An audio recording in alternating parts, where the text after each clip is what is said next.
When Nina found Bolt, he wasn't supposed to survive the night. And Nina? She hadn't said a word in over a month. The girl who once laughed at clouds and danced in rain had gone completely silent after what they did to her. Even her father, Jonas, couldn't reach her. Until a German shepherd with fractured ribs and torn ears stumbled into their world half alive, half forgotten. But something happened that morning. Nina knelt beside his broken body, laid her hand on his chest, and whispered the first word anyone had heard in weeks. Please. What followed wasn't just a rescue. It was a reckoning. A town's silence shattered. A girl's voice returned. And a dog bleeding, trembling, refusing to give up became the heartbeat of a story no one expected to matter. Until the world heard it. The house on Alderwood Lane didn't creak from Eggett's side. Quietly, constantly, like it was holding something too heavy to name. Inside, the air was thick with the kind of silence that made even clocks hesitate to tick too loud.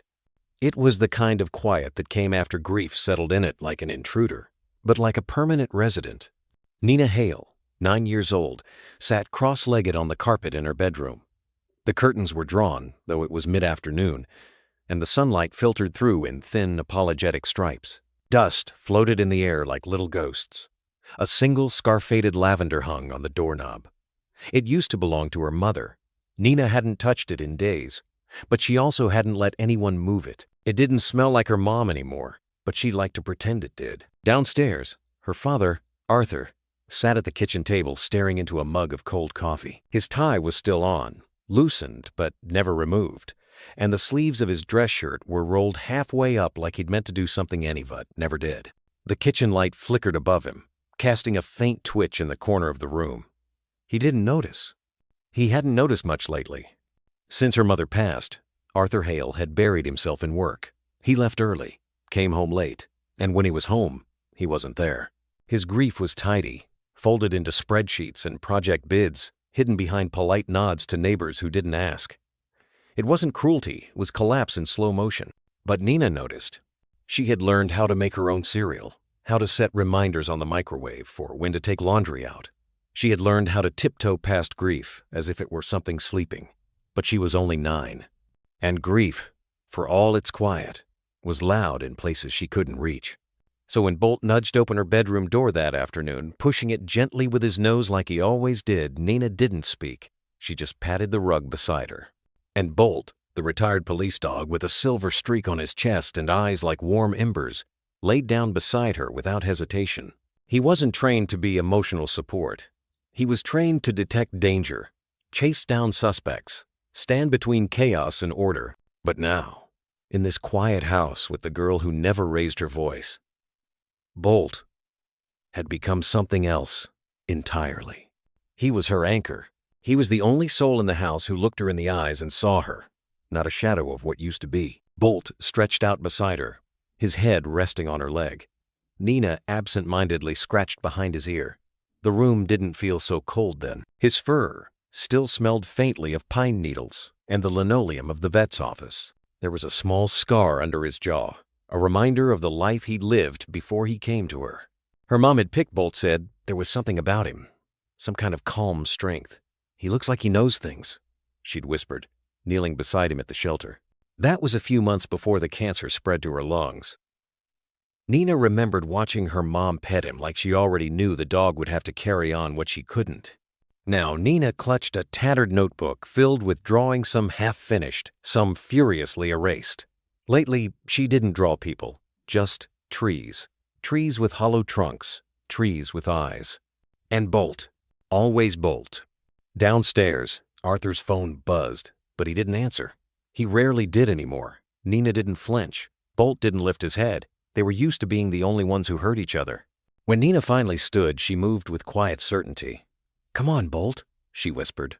Her voice was soft from disuse, but it still made the dog's ears perk.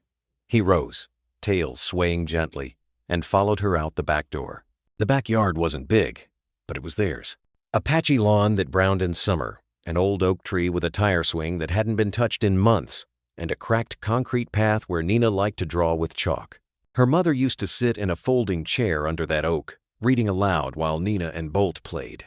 Now the chair leaned against the tree trunk, folded tight, the seat stained by rain. Bolt bounded ahead, barking once at a squirrel that darted across the fence. Nina smiled just a flicker and knelt near the patio to draw. Her fingers were dusty from chalk, her knees scraped but healing. Bolt circled back and laid beside her, his tail sweeping leaves in lazy arcs. It was quiet, but it wasn't the same kind of quiet that lived inside the house. This one was alive. Birds chirped overhead, wind stirred the grass, and Bolt's low panting filled the air with rhythm. Here, Nina could pretend just for a moment that nothing was broken. Then, the sound of distant laughter cut across the calm. 3 boys sought her. Louder passed along the alley that backed up to their neighborhood. Nina heard one of them whistle. Bolt lifted his head. Ears up, body alert. Nina froze. She recognized the voices. Wes, Corey, and Matt. Boys from down the street. Always watching. Always somewhere they shouldn't be. They hadn't done anything outright yet, but Nina had caught them peering over fences. Once, Corey had smirked at her as she walked Bolt and muttered something under his breath. She didn't catch the words, just the intent. Now, their voices were getting closer. Bolt stood and stepped in front of her, body tense but controlled. Nina dropped her chalk. Something in her chest tightened, and far down the block, in a cluttered garage smelling of oil and metal, Jonas Merrick wiped his hands on a rag. Unaware that the echo he'd been trying to forget for a decade was about to return, and this time, it would ask him to choose. The backyard was small, boxed in by weather-worn fencing and patches of crabgrass, but to Nina Hale and Bolt, it might as well have been a castle. The world outside didn't exist here, not the empty house behind them, not the silence that waited in every room like a ghost too proud to knock. Out here, with the afternoon sun spilling golden light across the lawn, Nina could pretend she still belonged to something gentle. She crouched on the cracked patio, fingers dusted in powdery pink chalk. Her knees bore the bruises of childhood-old scrapes, fading purples, but she didn't notice. Her focus was on the concrete beneath her, where a trail of hand-drawn hearts bloomed like forgotten flowers. Some were lopsided, others bold and bright. She was halfway through sketching one with wings when a shadow flickered over her shoulder. Bolt. He didn't bark this time, just padded over, tongue lolling from the heat, and sat beside her like a sentinel. His chest heaved gently, ears flicking at a distant sound. He smelled of sun-warmed fur and earth. "You scared it away again," Nina whispered with a grin, glancing at the butterfly that had darted just out of reach. "Every time I try to draw one, you go chasing it." Bolt responded with a low huff, like he had his reasons. Maybe he did. The dog had always been precise in movement, even in retirement. Nina's mom used to joke that Bolt treated squirrels like suspect stale stiff, eyes sharp, legs poised for pursuit. But now, there was something freer in him. He still moved with a retired canine's confidence, but there was softness too. A playfulness that only Nina ever saw. She set the chalk down and stood, brushing dust from her shorts. "Come on," she said, tapping her thigh. Bolt needed no second invitation. He leapt forward, tail slicing the air, and bounded toward the patch of sunlight near the oak tree. Nina chased after him, her laughter thin but real. She ran barefoot through the uneven grass, arms out like wings, and Bolt mirrored her zigzags, always circling back, never straying far. At one point, he lunged at another butterfly. Missed again. Nina collapsed into a heap of giggles near the base of the tree.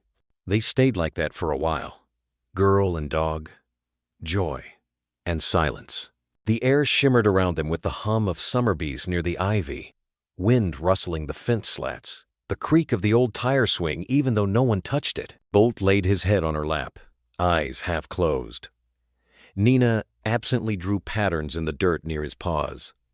Hearts again, always hearts. "I think Mom would have liked this one," she murmured, drawing a wide one with rays like a sun. "Maybe she sees it. Maybe she sees you." Bolt opened one eye. He didn't move, just shifted his head slightly, like the words mattered. And they did. Nina leaned against the oak tree, forehead pressed to its bark.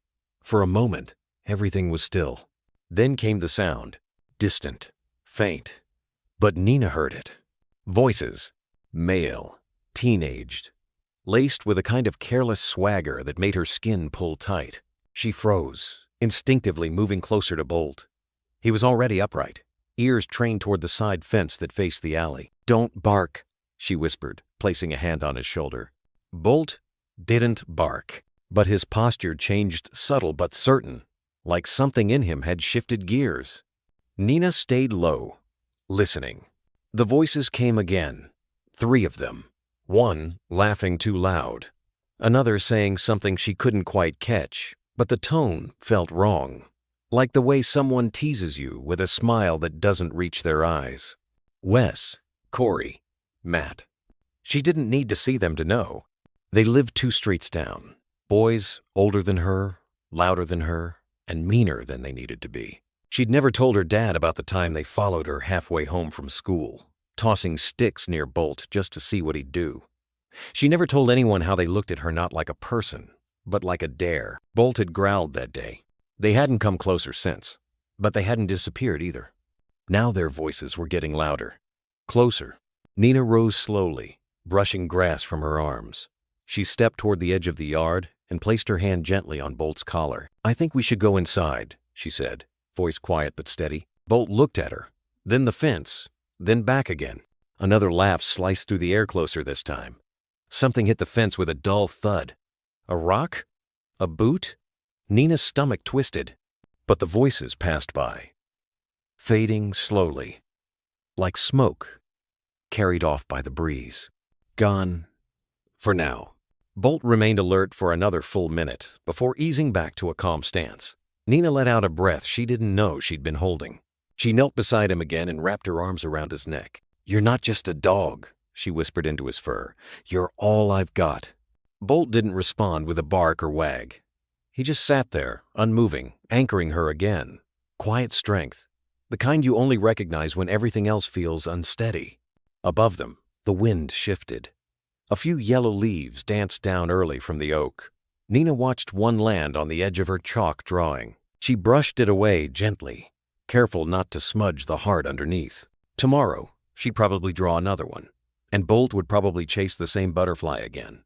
But for now, she stayed there with him, letting the warmth of his body steady hers. And far down the block, the world kept moving. But for one more evening, their kingdom held. At the far end of Alderwood Lane, in a house that never got mail unless it was Bill's, lived a man named Jonas Merricant. Most of the neighborhood had forgotten why he stayed. His yard was always clean but never trimmed. His porch light worked but was never turned on. He kept to himself not because he disliked people, but because something in him no longer trusted his own ability to protect them. 55 years old, ex-firefighter. Ex-hero, some would say. He used to run into burning buildings like there was nothing left to lose. But that was before Emily. Jonas had never said her name aloud in almost 10 years. She was 8. Blonde hair, asthma, a stuffed giraffe clutched tight even as the smoke poured through her bedroom window.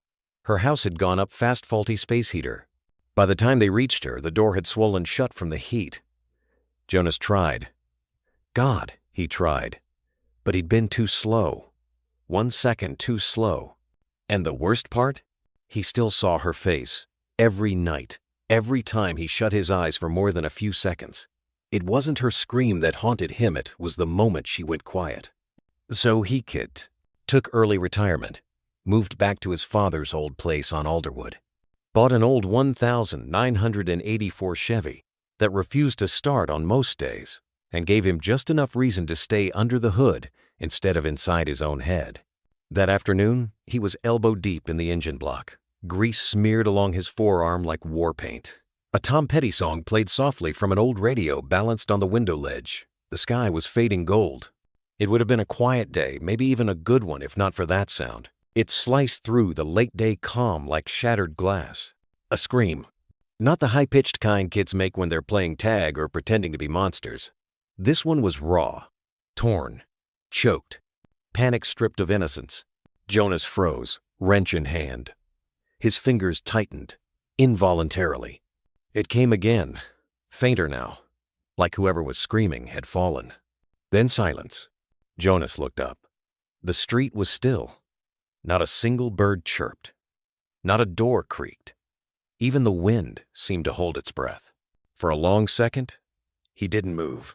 His brain, trained long ago to react, now wrestled with something else hesitation.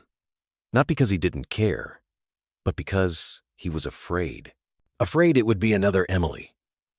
Afraid he would run and find something broken he couldn't fix. But then the wrench dropped from his hand with a metallic clang, and Jonas bolted down the driveway. He didn't grab his phone, didn't lock the garage, just ran. 2 who's down. The gate to the Hale backyard was closed, but the latch was old, the wood brittle. He vaulted it like muscle memory, like something buried had woken back up. And what he saw on the other side? It stopped him cold. A girl, small, curled over a still body. A dog, German shepherd. Blood soaked the dog's fur. The girl's shirt clung wet to her sides. Her hands, so small, were pressed to the dog's chest, like she could hold him together by sheer will. She whispered something again and again. Voice cracked with salt and dirt. Don't go. Don't go. Don't. Jonas stepped forward, slowly, carefully, as if approaching a ghost. His boots crunched softly on fallen leaves. The girl looked up. Her face was streaked with tears and soil, eyes wide, haunted. She didn't scream. She just curled tighter over the dog, like he was all she had left. "I'm not going to hurt you," Jonas said, kneeling. "I'm here to help him." No response, just the faint wheeze of the dog's labored breathing. Jonas moved with practiced steadiness. He took off his flannel jacket, still warm from his body, and draped it over the dog. Then he reached out slow, visible until his fingers brushed the shepherd's neck. A pulse, faint, but there. He let out a breath he hadn't realized he was holding. "What's his name?" he asked, still kneeling. The girl's lips trembled. "Bolt." "Okay, Bolt," Jonas murmured, more to himself than anyone. "Hang on, buddy." Carefully, Jonas slid his arms under the dog's limp frame. The blood soaked through his shirt almost immediately. Bolt didn't whine. He didn't even flinch, just laid there heavy, silent, loyal. Jonas stood, cradling Bolt, like a fallen soldier. He turned toward the girl. "You coming?" She didn't answer, just stood slowly, as if her knees barely worked, and followed him. They exited through the side gate. No one on the block looked out their windows. No porch light flicked on.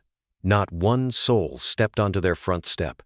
And that, Jonas thought bitterly, was its own kind of answer. He opened the passenger door to his Chevy.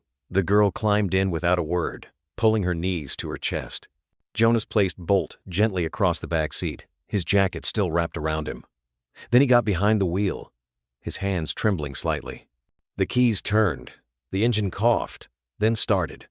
And as he pulled out onto the road, heading toward the emergency animal hospital with a bleeding dog and a broken girl beside him, Jonas said it aloud, not for her, but for the receptionist who would inevitably ask, "I'm not the owner, but he's family to that girl.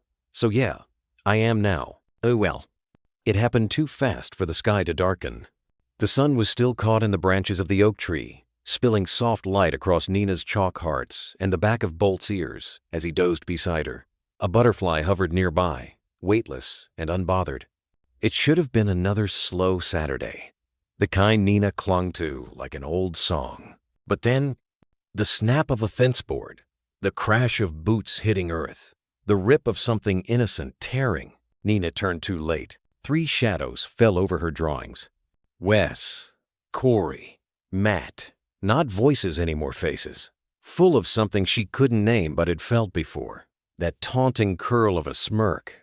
The low chuckle that meant they weren't here to play. Something uglier. Something deliberate. "Thought you said this mutt was a cop," Wes sneered, stepping forward. "He looks pretty soft to me." Bolt was on his feet in an instant, head low, teeth bared but silent.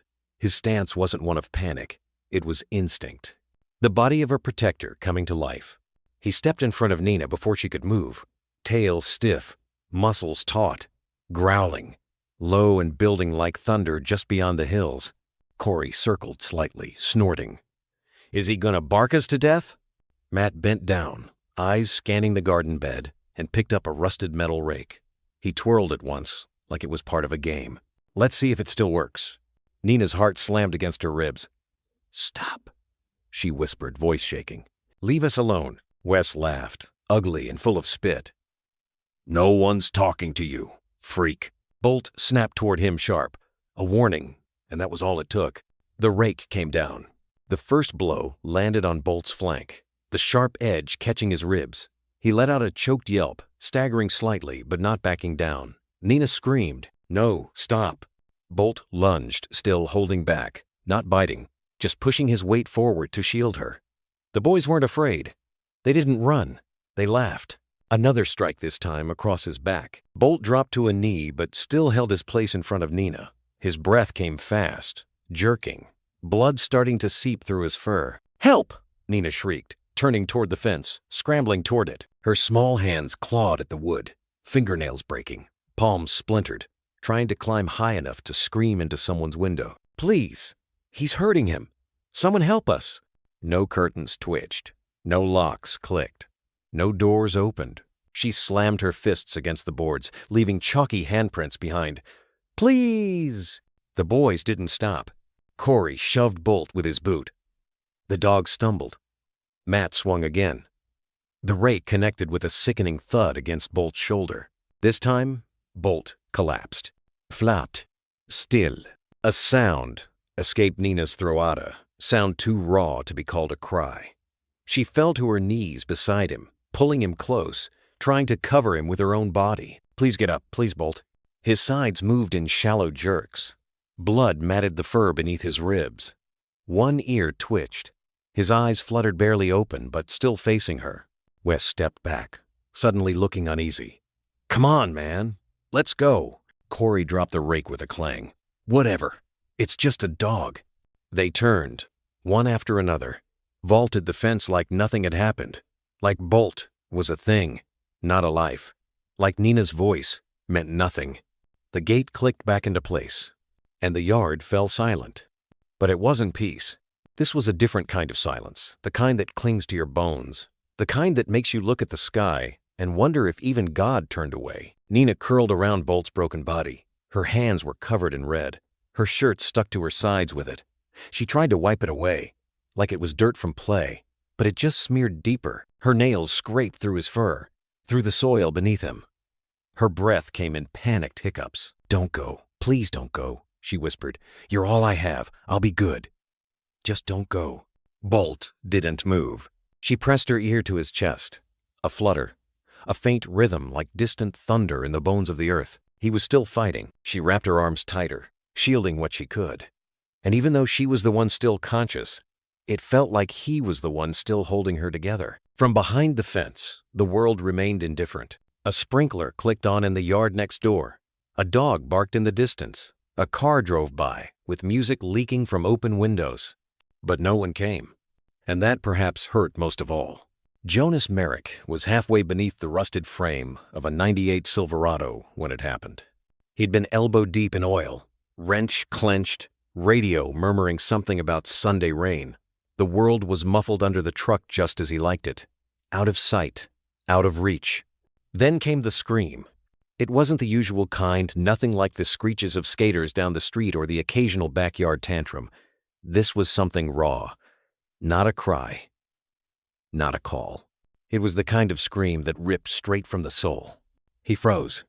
Then came another choking, fractured, followed by a name he'd heard once before on the porch of number 12. "Bolt, please get up." Jonas's hands trembled. Somewhere inside the rust and dust of his mind, a memory uncurled like smoke, a girl with tangled curls stuck in a flipped sedan. Smoke, screams, flames, and his own voice too late to matter. That night had carved something into him, a silence that no siren could ever undo. But this voice had cut through that silence like a spark in dry brush. He shoved out from under the truck, head cracking the bumper. Didn't curse. Didn't pause. He ran. Down the driveway, across the dead grass, through the narrow gap between fences, 2 houses over. Fence boards splintered, where someone had broken through. Then he saw her, Nina, on the ground, her arms wrapped around something large and still. At first, he thought it was a body. Then he saw the black and tan fur soaked in blood and realized the dog, the cop dog, the one she was always talking to like a brother. a shadow of her mother's absence. Jonas's breath caught. He hadn't seen that much blood in years. Nina looked up, face blotched, red and dust. Her eyes were wild grief, already setting in. Too soon for a child that small. For a second, she didn't recognize him. For a second, she looked like Hertha girl from the fire. His voice came out gravelly, softer than it had in weeks. "It's okay. I'm here." She blinked, trembled. "No one came," she rasped. "They hurt him. They just kept hitting. No one came." He knelt beside her, slow, hands open. "I heard you." That's all he said. Not "I'm sorry." Not what happened. Just, "I heard you." It was enough. Bolt stirred faintly, a shallow wheeze dragging through his chest. Jonas could see where the rake had torn through fur, where bruises had already started blooming beneath. "Stay with me, buddy," he muttered. He slipped off his jacket, thick denim lined with sheepskin, and began to slide it under Bolt's body. Nina flinched. "Don't move him." "I have to," he said gently. "If we wait, he won't make it." Her lower lip trembled. "He protected me." Jonas paused. His eyes met hers. "Then we protect him." Carefully, Jonas wrapped the jacket around Bolt's midsection, pressing gently to slow the bleeding. He lifted the dog's body in his armsole muscle and loyalty and weight, and stood, legs buckling slightly. Bolt whimpered once. Jonas whispered back, "I've got you, boy. I've got you." Nina followed, barefoot, one hand clinging to his stained sleeve. She looked impossibly small, like a child stitched out of dust and grief and fierce, untamed love. He didn't ask where the attackers went. He didn't ask who should have helped, and didn't. He just moved. Out the broken fence, down the sidewalk, toward his old pickup, still warm from earlier. "Get the passenger door," he said, nodding. Nina climbed in. Jonas laid Bolt across her lap, easing his head down. The denim jacket already soaked red. The truck roared to life. No sirens. No flashing lights. Just a man, a girl, and a dying dog in the cab of an old Chevy. As they peeled down the road, Jonas stole a glance at the rearview mirror. Nina cradled Bolt's head in her lap, whispering to him. He didn't catch the words, but he knew what they meant. "You stayed for me. I'm staying for you." And somewhere deep in his chest, beneath the weight of ash and regret, something began to thaw. The truck's engine coughed to life like an old smoker remembering how to breathe. Jonas gripped the wheel with one hand, the other pressing gently against Bolt's heaving side. The dog lay cradled on the bench seat. Nina curled protectively around him, her small hands trembling on his matted fur. No one said a word. The streets slid past in shadows and sodium lights familiar roads that now felt like a battlefield retreat.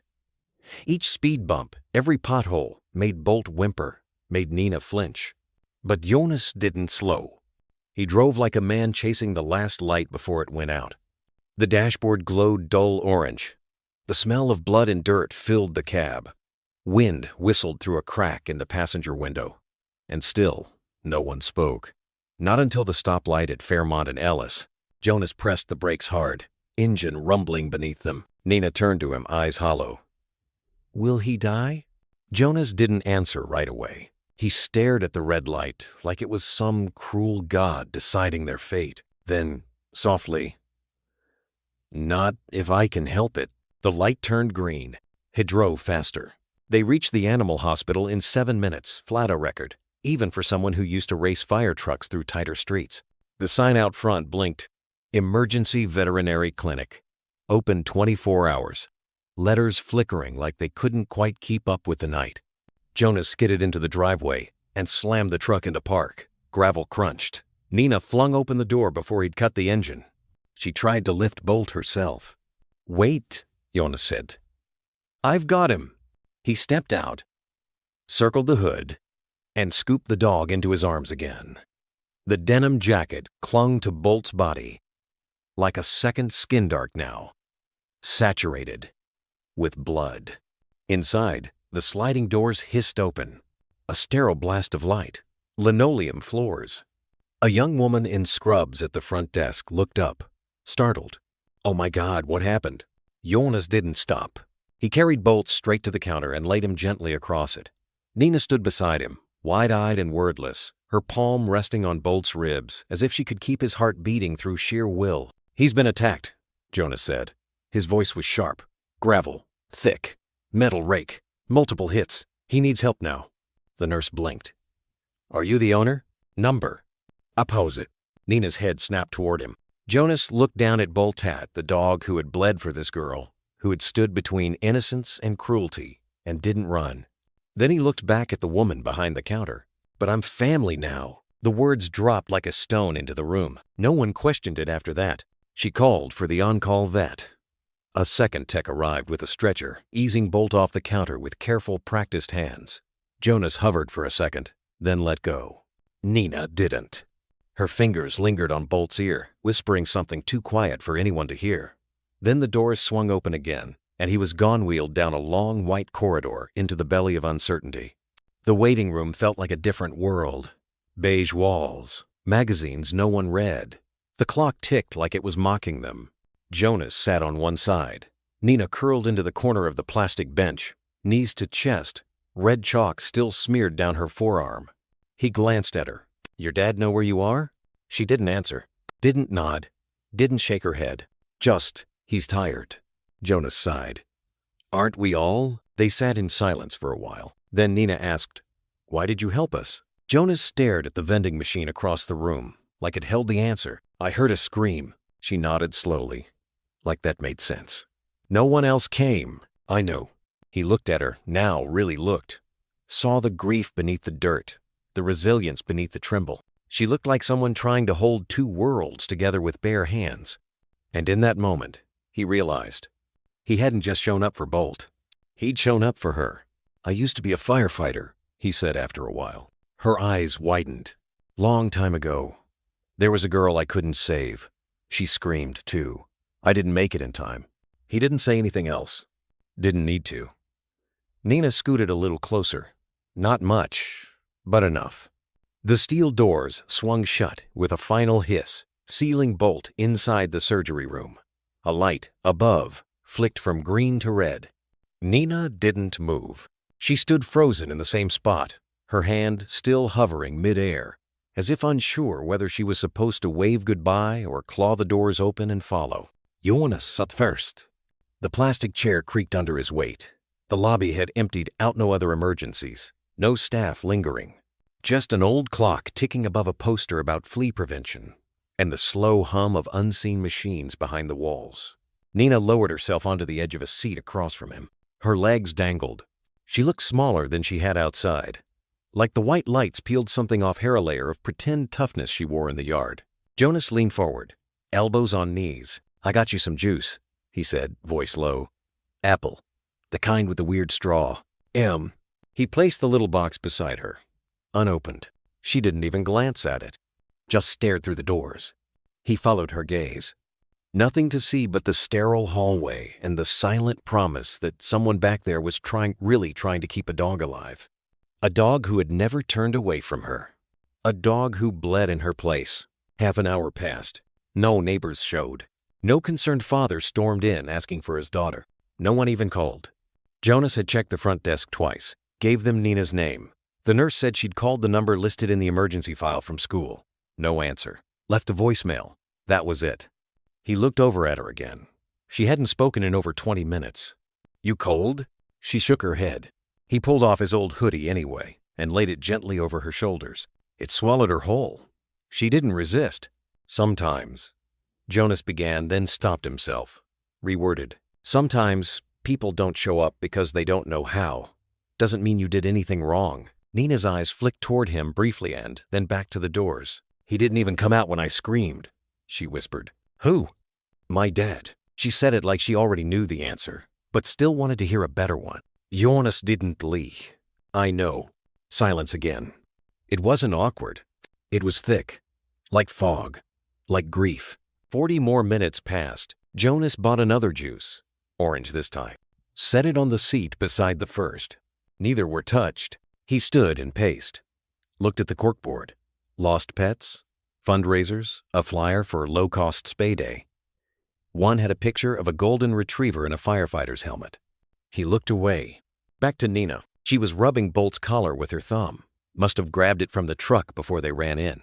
The metal tag clicked against her fingers. "Do you want me to call someone else?" Jonas asked. "A friend? A teacher?" She shook her head again, more firmly this time. "I'm fine." She wasn't. But Jonas knew better than to push. She was holding on the only way she knew how, by pretending she didn't need anyone, not even him. But she hadn't asked him to leave. That meant something. At 2:17 a.m., a nurse stepped through the doors, clipboard in hand. Both of them stood at once. The nurse blinked. "He's alive, still in surgery, but stable. The doctor is doing everything she can." Nina exhaled a breath she'd been holding for an hour. "Can I see him?" "Not yet. But I'll let you know the moment you can."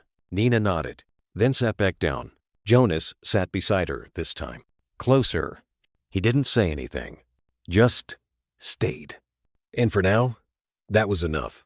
Outside, the town stayed asleep. The houses stayed quiet. No porch lights flicked on. No curtain twitched. The world had turned away. But inside that cold little waiting room, a man with haunted eyes and a girl with scraped knees sat together in silence and waited for a dog who didn't give up on them. The automatic doors hissed again. A different nurse, this time older, tired around the eyes but gentle in her stance, held a clipboard pressed close to her chest like a shield. She didn't smile, just walked slowly toward Nina and Jonas, like each step had to respect the weight of what she carried. "Mr. Merrick?" she asked, eyes flicking toward him. Jonas stood. "I'm not," he began, then paused. His gaze fell to Nina, then back. "I'm with her. Go ahead." The nurse nodded. "The dog, Bolt, is out of surgery. He's critical." Nina's hand went to her mouth. Her little fingers curled so tightly they left red marks on her cheek. The nurse continued, steady but soft. "He suffered multiple fractures, back, left leg, and ribs on the right side. Severe head trauma, internal bleeding from a ruptured spleen. We managed to stabilize the bleeding, but he's not out of the woods." Nina didn't cry, didn't flinch. She just stared, like she was trying to memorize the medical words so she could use them later, as if knowing them could give her power, control. The nurse crouched a little, lowering herself to Nina's height. "Bolt was very brave," she said. "He took a lot of damage, but he held on. For you." Nina nodded once, sharp and fast, like a soldier receiving orders. The nurse stood again. "We have him on oxygen, fluids, pain meds. You can't go back yet, but I'll let you know when you can." She handed Jonas a form. "When you're ready, this gives us permission to keep treating him." He took the clipboard with a nod. He'd sign whatever it took. As the nurse turned to go, her footsteps melted back into the hush of the hallway. Nina sat back down, didn't say anything, didn't reach for the juice boxes, didn't take off Jonas's hoodie, though it swallowed her arms whole. A few moments passed. Jonas stayed standing. Then Nina spoke quietly, but clear. Why didn't anyone help? Her voice didn't crack. It didn't scream. That made it worse. It was just honest, like a math question, like a fact she couldn't balance in her head. Jonas felt the answer crawl up his throat like glass. He sat slowly beside her, elbows on knees, hands folded tight like he was praying but wasn't sure to who. He didn't dodge it, didn't offer excuses, just looked forward and said what needed to be said. "Sometimes people freeze," he said. "They hear something bad and they don't know what to do, so they pretend they didn't hear it. Or they wait for someone else to act first. Or they hope it just stops." Nina looked at him now, not judging, just searching.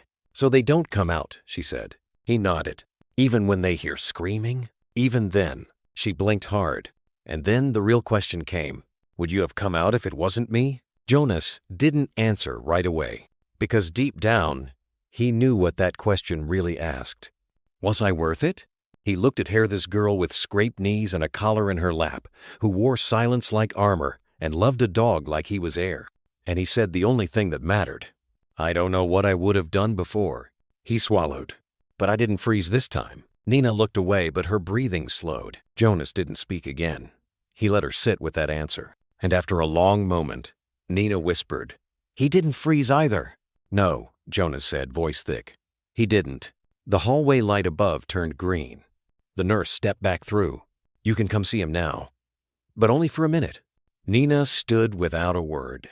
She didn't ask Jonas to go with her, but she didn't say no either when he followed. They walked together down the corridor, and behind them, the waiting room remained exactly as it had always been, silent, unbothered, untouched by screams. But for the first time in a long time, someone had chosen not to turn away. The truck rumbled through the dark, its engine a low, steady hum, almost like a lullaby that didn't quite soothe. Nina sat curled in the passenger seat, legs tucked beneath Jonas's oversized hoodie, one hand clenched tight around Bolt's collar. She hadn't let it go since the hospital.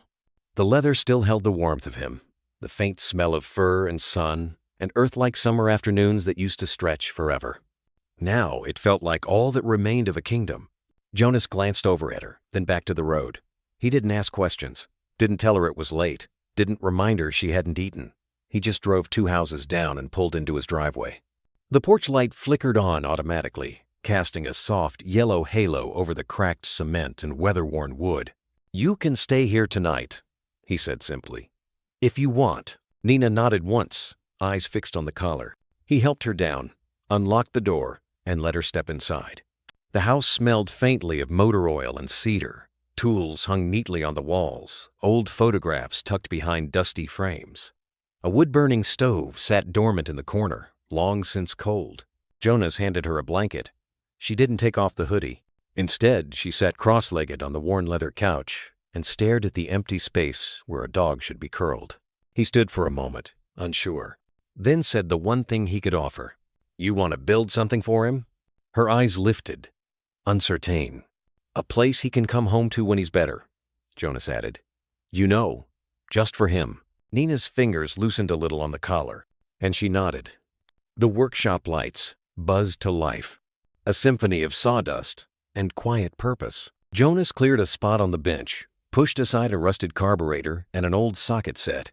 He brought over scrap wood cedar planks, a few nails, an old toolbox with a stubborn lid. Nina stood beside him, silent but present. They didn't speak.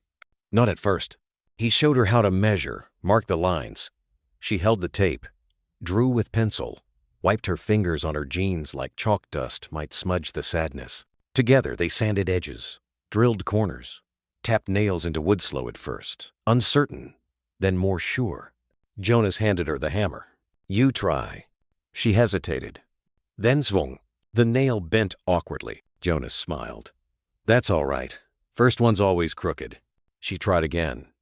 This time, it went in straighter. Each nail felt like breathing, like saying something without needing words. Bang. For the way he stood between her and the rake. Bang. For the way no one opened a door. Bang. For the way he didn't move, even when they left him broken. She hammered with her whole body. Jonas didn't stop her. By midnight, the shape had formed. A little wooden shelter for legs. A slanted roof. Open front. No paint, just raw wood, warm under their hands. Nina stepped back, chest rising and falling. "It's not perfect," she whispered. Jonas wiped sawdust from his palms. "Doesn't have to be." They stood in silence. Then Nina knelt down and placed Bolt's collar gently inside the shelter, centered it like an offering. Her fingers lingered on the tag. It clinked once against the wood. Jonas watched her as she whispered something to it, something too soft for him to hear. Then she looked up. "Will he know it's for him?" Jonas crouched beside her. "If he loves you like I think he does," he said, voice low, "then yeah, he'll know." Nina nodded, just once. Later, in the quiet of the house, she curled up beneath the blanket again, this time with wood shavings in her hair and the faint smell of cedar on her skin. Jonas sat in the old armchair across from her, staring into the darkness like it might give back something it took long ago. Neither of them said goodnight.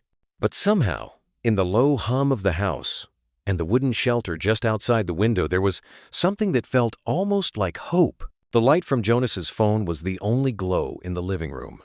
Nina had finally drifted off on the couch, her fingers still curled gently around the edge of the blanket. Outside, the shelter they built stood quietly beneath the porch light, just wood and nails, but it carried the weight of something sacred. Jonas sat hunched in the armchair, elbows on knees, Bolt's collar in his hands. He turned it over again and again, thumb brushing the edge of the tag that read simply, "Bolt." He hadn't meant to take a photo. But something about the way Nina had placed the collar inside the shelter, the stillness, the heartbreak, the hope stitched into every grain of wood, they all pressed at something deep inside him. He stood, walked to the door, and opened it. The night air was sharp. Still, Jonas lifted his phone. Click. Just one photo. The shelter, raw and unpainted, with the collar centered inside like a memory, still waiting to come home. He stared at it for a long time, then opened the old Facebook app he hadn't touched in years, and began to write. Her name is Nina. She's 9. 3 boys broke into her backyard and beat her dog with a metal rake. No one came when she screamed. I don't know why I hurt her, but I did, and I ran. Now, Bolt's in critical condition. Nina's waiting, clutching what's left of him. Tonight, we built this shelter together. She said it's for when he comes home. I'm not her father. I'm not a hero. But I'm not staying silent.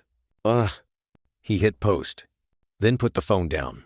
He didn't expect anything. At 3:17 a.m., his phone buzzed once, then again, then 10 more times. By 4 a.m., the post had 1,200 shares. By sunrise, it had crossed state lines. Comments flooded in mothers, fathers, dog lovers, survivors of bullying, former firefighters who remembered Jonas's name from a long-ago blaze. I don't even know you, but I'm crying. I would give anything to hug that little girl. Tell her she's not alone. We're here. All of us. Where can I send money for Bolt's surgery? I saw this and didn't even finish brushing my teeth. I had to donate. The story poured into timelines and inboxes, shared by strangers, whispered across dinner tables, printed out on church bulletin boards. Within hours, a local news anchor reposted it with a single caption. Not all heroes wear badges. Some carry wood and nails. Ugh. By midday, the local animal hospital's GoFundMe set up anonymously had ballooned past $30,000. Jonas stared at the numbers, disbelieving. This wasn't the silence he remembered. This was something else. He stood on the porch, coffee cooling in his hands, watching the street he lived on for 26 years. A few neighbors passed by slowly, some giving quick glances, others lingering just long enough to nod, maybe in guilt, maybe in gratitude. He didn't wave back. He wasn't ready. Behind him, the door creaked. Nina stepped out, eyes squinting in the morning sun. The collar still wrapped around her hand like a bracelet. She rubbed her eyes. He okay? Jonas crouched beside her. No updates yet, kiddo, he said softly. But people are talking. Nina looked confused. About Bolt? About you. About what you did. What you didn't do. What they didn't do. She looked away. I don't want them to talk, she murmured. He nodded. I know. End of But even as he said it, a car slowed in front of the house. A woman rolled down the window and called out gently, Tell her we're praying for Bolt.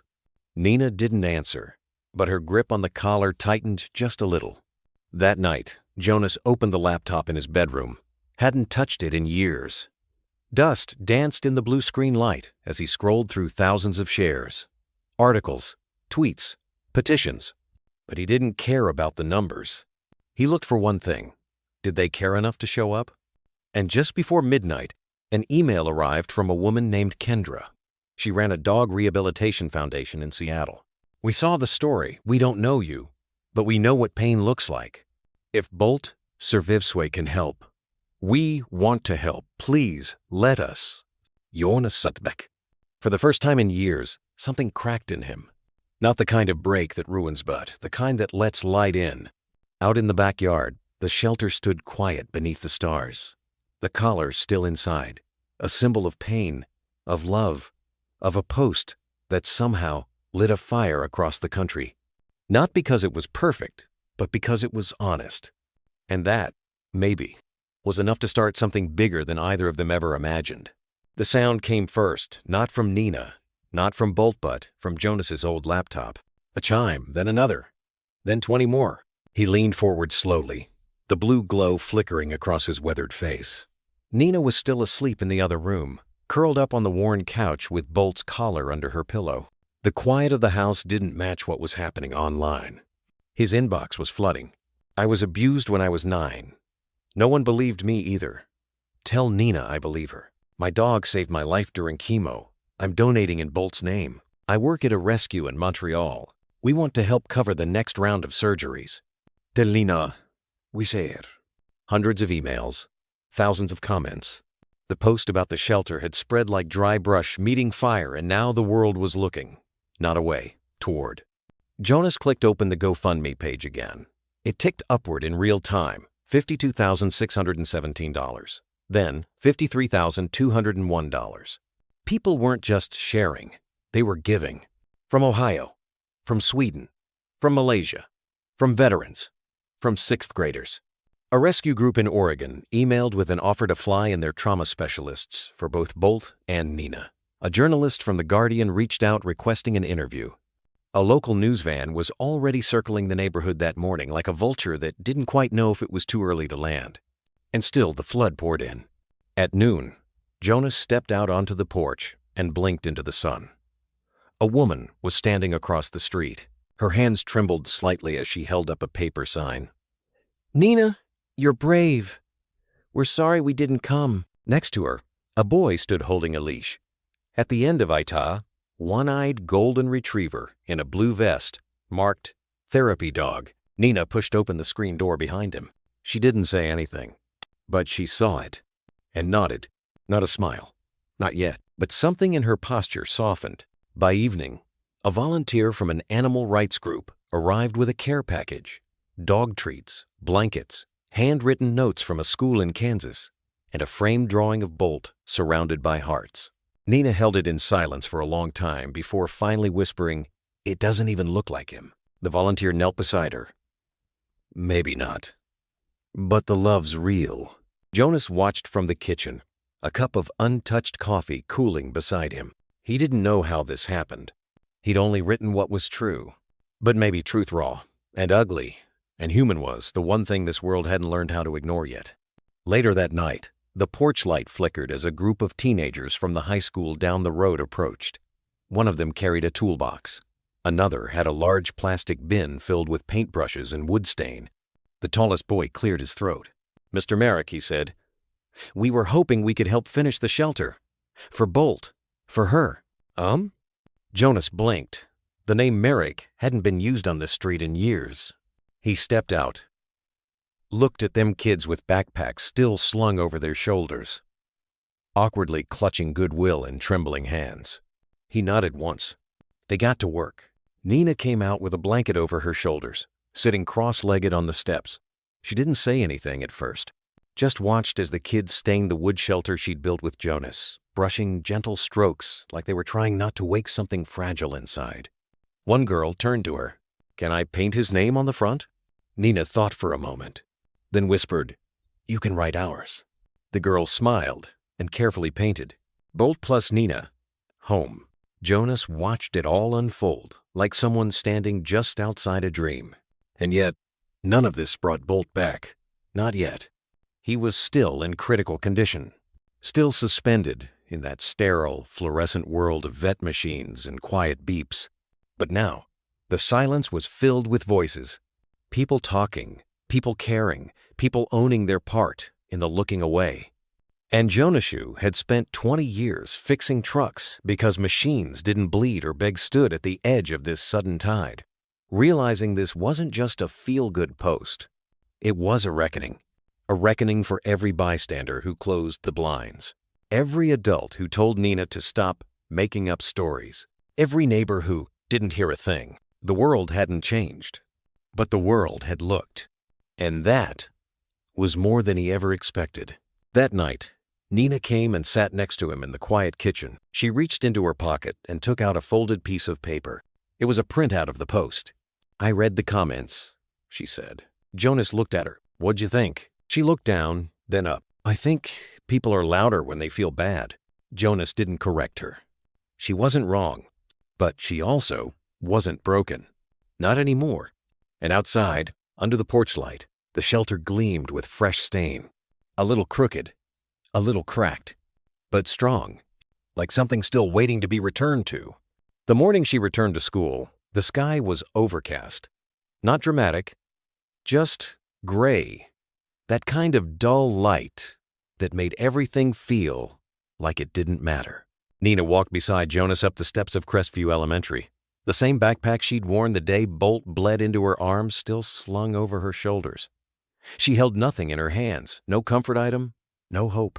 Just her. Her shoes squeaked slightly on the polished floor as the door closed behind her with a cold metallic click. No one was waiting. No counselor, no principal, no apology. Just the same bell, the same hallway, the same linoleum tiles that had never asked where she'd gone. Jonas stayed at the front desk, watching through the glass as she disappeared into the long corridor. He hadn't been invited in. He hadn't asked, because he already knew this place had decided what mattered. And this wasn't it. The whispers started before Nina reached her locker. She's the dog girl. Her mutt's in a coma or something. Bet she made it up. No one even saw it happen. Her uncle probably hit it himself. She's just weird. Nina didn't flinch, didn't turn her head, but something behind her eyes seemed to go dimmer with every word. The boys who had jumped the fence, Cole, Marcus, and Landon, walked past like they didn't recognize her. Marcus bumped her shoulder hard. Cole laughed under his breath. Not one adult saw. Or maybe they saw and just kept walking. At recess, Nina sat on the farthest bench from the playground. A circle of distance surrounded her like caution tape only she could see. She watched the others cheered the way their laughter didn't change, how the world kept spinning with total indifference to her collapse. When a teacher walked by, she looked up, just a glance. But the teacher looked past her, clipboard in hand, eyes fixed on nothing. Nina blinked slowly and looked back down. By lunch, she hadn't spoken a single word. Not one. Her tray sat untouched. She picked at the corner of her bread like it might unravel something. Across the room, a group of girls passed around someone's phone. Did you see the video of her crying with that old guy? So cringe. I mean, it's a dog. People die every day. Whatever. She just wants attention. Someone mimicked the sound of a whimper. Laughter followed. And Nina, who had once yelled through a chain-link fence until her throat bled, said nothing. She folded herself smaller in her seat, like if she became quiet enough, invisible enough, the world would forget she'd ever needed saving. By the time the final bell rang, her desk still bore the faint imprint of her arm pressed, down like she'd anchored herself to the hours, just trying to endure. In the hallway, a teacher handed her a flyer about a character counts assembly happening next week. Nina took it, didn't look at it, didn't say anything, just walked. When she climbed into Jonas's truck, he looked at her through the rearview mirror. "You okay?" he asked softly. She didn't answer. She stared out the window, the seatbelt wrapped tight around her chest like a reminder that some things still held on. That night, she stood outside Bolt's shelter, fingers brushing over the name painted in uneven strokes. Bolt plus Nina, home. But she didn't go inside. She didn't cry. She just stood there still, small, and slowly slipping beneath the surface of a silence no one else seemed to notice. Not even the world that had once said, "We see you." Because now she was back in their world, a world where pain makes people uncomfortable, where truth becomes gossip, where children learn early what it costs to speak too loud. Nina had spoken, and now the hallways echoed with something colder than mockery. Indifference. Back inside, Jonas opened the fridge, staring blankly at the untouched containers. He didn't know how to reach her not here, not in this building of whispering walls and turned backs. He wasn't her father. He wasn't her teacher. But he was something now. And tomorrow, he swore, he'd find a way to make the silence answer for itself. The playground was nearly empty by the time Jonas pulled up. The sun hung low, heavy and quiet, dragging amber light across the cracked concrete. It should have been the golden hour, the kind photographers chase, but instead it felt like the hour where things vanish and no one notices. He spotted her instantly. The swing moved in slow arcs, its rusty chain creaking just enough to sound like breathing. And on that worn-out rubber seat sat a girl too small for the weight she carried. Nina, shoes scuffed with gravel, knees drawn up, arms cradling something like it could still pulse with life. Bolt's collar. It hung loose in her handstag, still scratched from when he'd scraped it against the kitchen floor to ask for food. Jonas remembered that sound. It used to annoy him, that faint metal-on-tile rhythm. Now he'd give anything to hear it again. She didn't look up when he approached, didn't stop swinging, didn't speak. Jonas took a seat on the bench behind her, gave her space, let the silence breathe without trying to fix it. Minutes passed like that, until her voice then, rasped from disuse, finally broke through. He used to chase my shadows. Jonas leaned forward slowly, elbows on his knees. Yeah? She nodded, still not looking at him, just watching the slant of her own shadow on the pavement beneath her toes. The way it stretched, fragile and crooked, like her. I thought he was scared of them at first, but then he'd growl, real low, and chase it till I laughed. A faint smile tugged at the edge of her mouth. Then it vanished. Sometimes I'd pretend to run from it, just so he'd come save me. Jonas swallowed hard. There was something in her voice that felt older than her body, like grief had aged her from the inside out. Maybe, he said gently, he just wanted to show you they're not as scary as they look. Nina blinked. Her swing slowed. The collar shifted slightly in her grip. Then why do they still feel scary without him? Her words hit like a stone dropped into still water small, but deep enough to drown. Jonas didn't answer right away, because the truth was, he didn't know how to tell her that sometimes shadows aren't metaphors. Sometimes they are the boys who jump fences, the neighbors who stay silent, the teachers who look the other way. Sometimes the shadow is the world. He stood slowly, walked over, and knelt beside her. You're right, he said. They still feel scary, even when we know they can't touch us anymore. But that's not weakness, kid. That's remembering.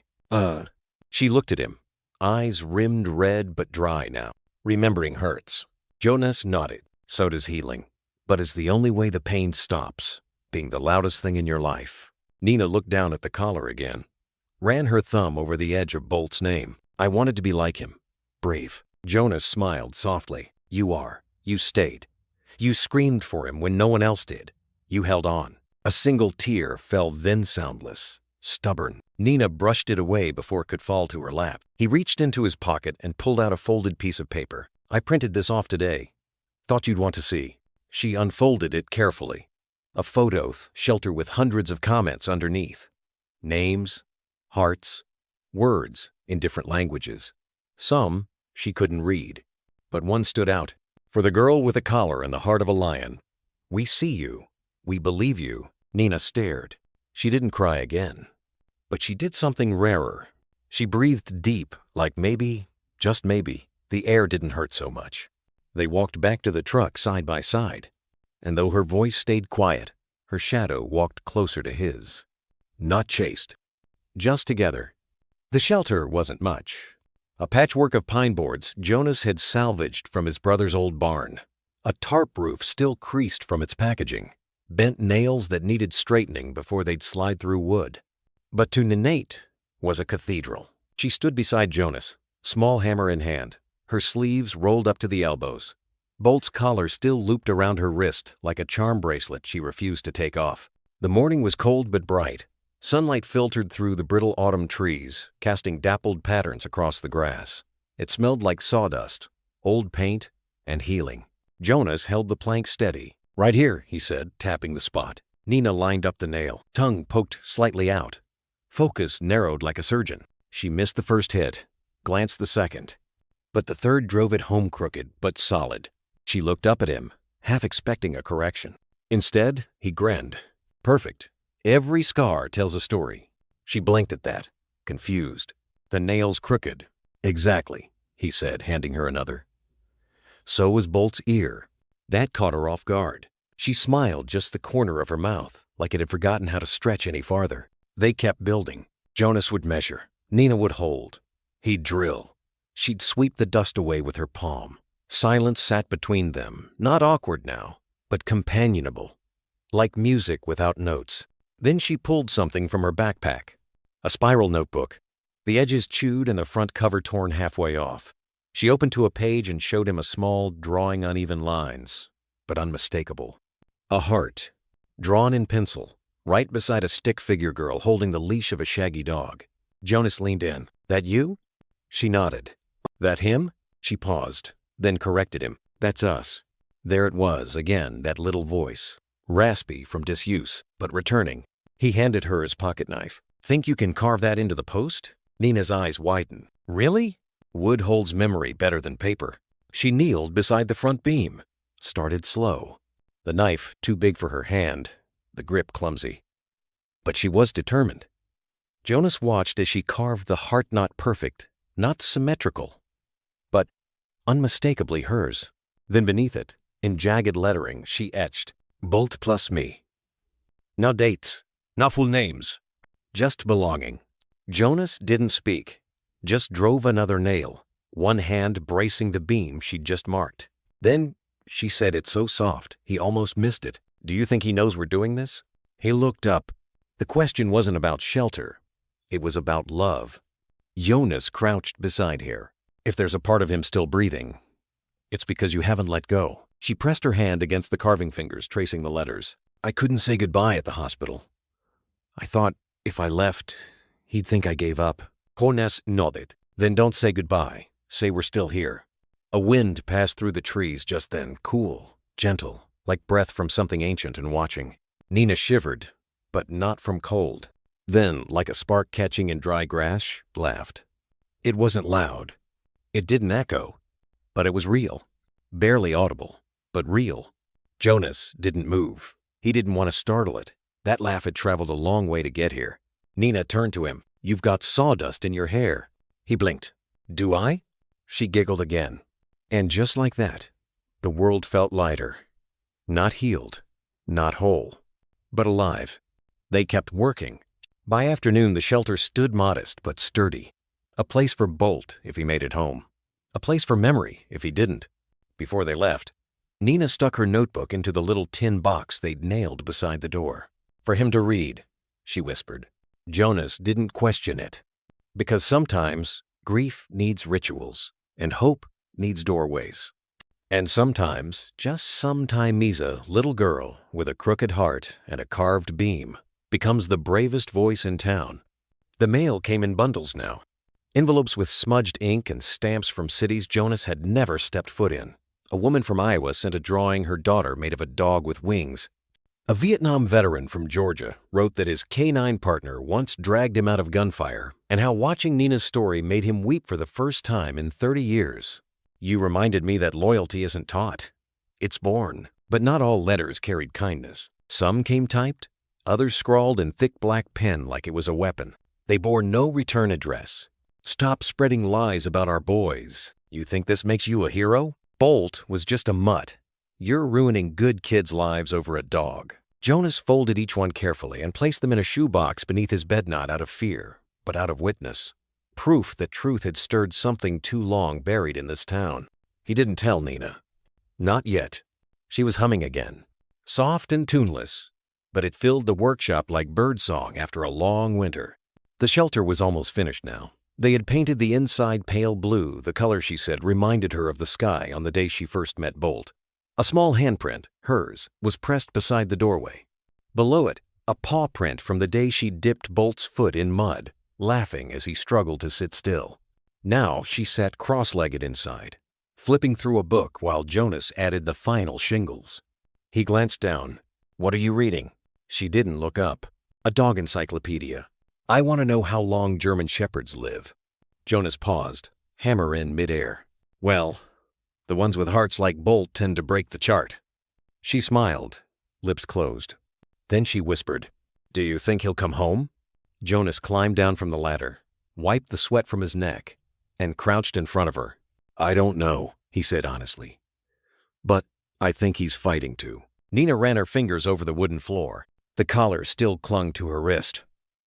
Worn and smudged, like it had fused to her skin.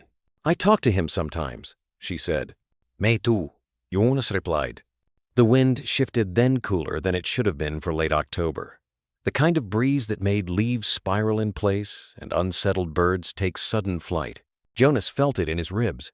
A storm was coming, but not the kind you track on radar. This one brewed in school hallways, in parent meetings, in group texts that twisted compassion into accusation. That afternoon, a knock sounded at his front door. Sheriff Peters. Eyes weary, jaw tight. Not there to accuse, but not exactly friendly either. "Jonas," he said, hat pressed to chest. "Word around town is some folks aren't happy with how much attention this shelter's getting. I just thought you should know." Jonas didn't ask who. He already knew. "It's a doghouse," he said, "and a girl who didn't give up." Peters shifted his feet. "You're not wrong. But small town swell, they don't always like a mirror held up to them." Jonas nodded slowly. Maybe it's time they looked anyway. That night, he sat on the porch, watching Nina draw something by the light of a solar lantern. He didn't ask what it was. She was whispering again. To no one. To Bolt. To Hope. He stared out into the dark, where the trees met the sky. Somewhere in that quiet, in the hush between nails and notebook pages, a storm was gathering. Not the kind with lightning or torn skies. This one was slower, the kind that brews in the space between what was and what refuses to be anymore. The kind that starts when someone stops whispering and decides to speak clearly, loudly, with her whole chest. In the town of Briar Ridge, most storms didn't make noise until it was too late. They brewed in school board meetings no one attended, in shelters no one thought to check, in glances too long, and silences too sharp. It wasn't just weather, it was culture. Old pain tucked into polite smiles. History buried under phrases like, "That's just the way things are." But not tonight. Tonight, there was the sound of wood being laid straight, of a girl rereading her own words under the dim porch light, whispering them like a spell. There was the soft scratch of a pencil revising not just grammar, but a belief that maybe the words mattered, maybe her voice mattered, maybe she did. And above it all, there was the wind, rising, yes, but still bending gently around the shelter, like it hadn't yet made up its mind, whether to howl or hush. Jonas stood at the edge of it, a hammer in his hand, a dozen thoughts in his chest. He didn't say much. He hadn't since the day Emily died, but that didn't mean he wasn't listening. He was always listening now. And what he heard wasn't nails or boards or even Bolt's shifting weight as he settled in for the night. What Jonas heard, what he felt, was the soft murmur of a girl who believed again. He turned to watch her. Nina was crouched on the porch with her notebook propped against her knees, the glow of the outdoor light casting a soft halo around her curls. Her lips moved as she read aloud, barely a whisper, like she was testing how the words sounded outside her head. They never saw him coming. Just a blur. A streak of fur and courage and instinct. And suddenly, they weren't alone anymore. She paused, crossed something out, wrote again. Bolt stirred in the distance and let out a low, contented breath. Nina smiled to herself. Jonas didn't interrupt. Instead, he sat beside her close, but not crowding, his knees cracking as he lowered himself to the steps. For a long moment, neither said anything. There was no need to. "I think people want to care," she said finally, eyes still on the page. "I just think they forget how." Jonas didn't respond right away. Then he reached into his back pocket and pulled out a folded piece of newspaper. "Found this in the gas station window," he said, handing it to her. Nina unfolded it carefully. It was an announcement. "Community night, voices that deserve to be heard. Open mic, shelter fundraiser, bring your story." She blinked at it. "You should go," Jonas added, his voice low but steady. "They need to hear yours." Nina's throat tightened. "What if they don't listen?" Jonas looked toward the shelter still standing, even with its uneven roof and mismatched nails. "They will," he said. "You already made them start." The porch light flickered once, then steadied. A beat of silence passed. Then Nina nodded barely, quietly, like agreeing with something inside herself first. She held the newspaper close to her chest for a moment, then folded it, just as gently, and tucked it between the pages of her notebook. "Okay," she whispered, "but I'm wearing the red dress." Jonas raised an eyebrow. She shrugged.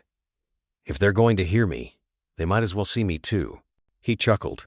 It wasn't loud, but it was real. The next morning, the storm felt closer. Not in the sky, but in the undercurrent of glances at the grocery store, in the sudden quiet at the diner when Nina walked in to buy dog biscuits. Some people smiled, some didn't. Some asked if Bolt was okay. Others looked like they wanted to say something but didn't. Jonas saw it too. The town was stirring. Not everyone liked what they were waking up to. Because when kindness gets loud, it makes apathy uncomfortable. When a girl finds her voice, silence has to find somewhere else to hide. That afternoon, Jonas stood in his driveway with a toolbox in one hand and a coffee in the other.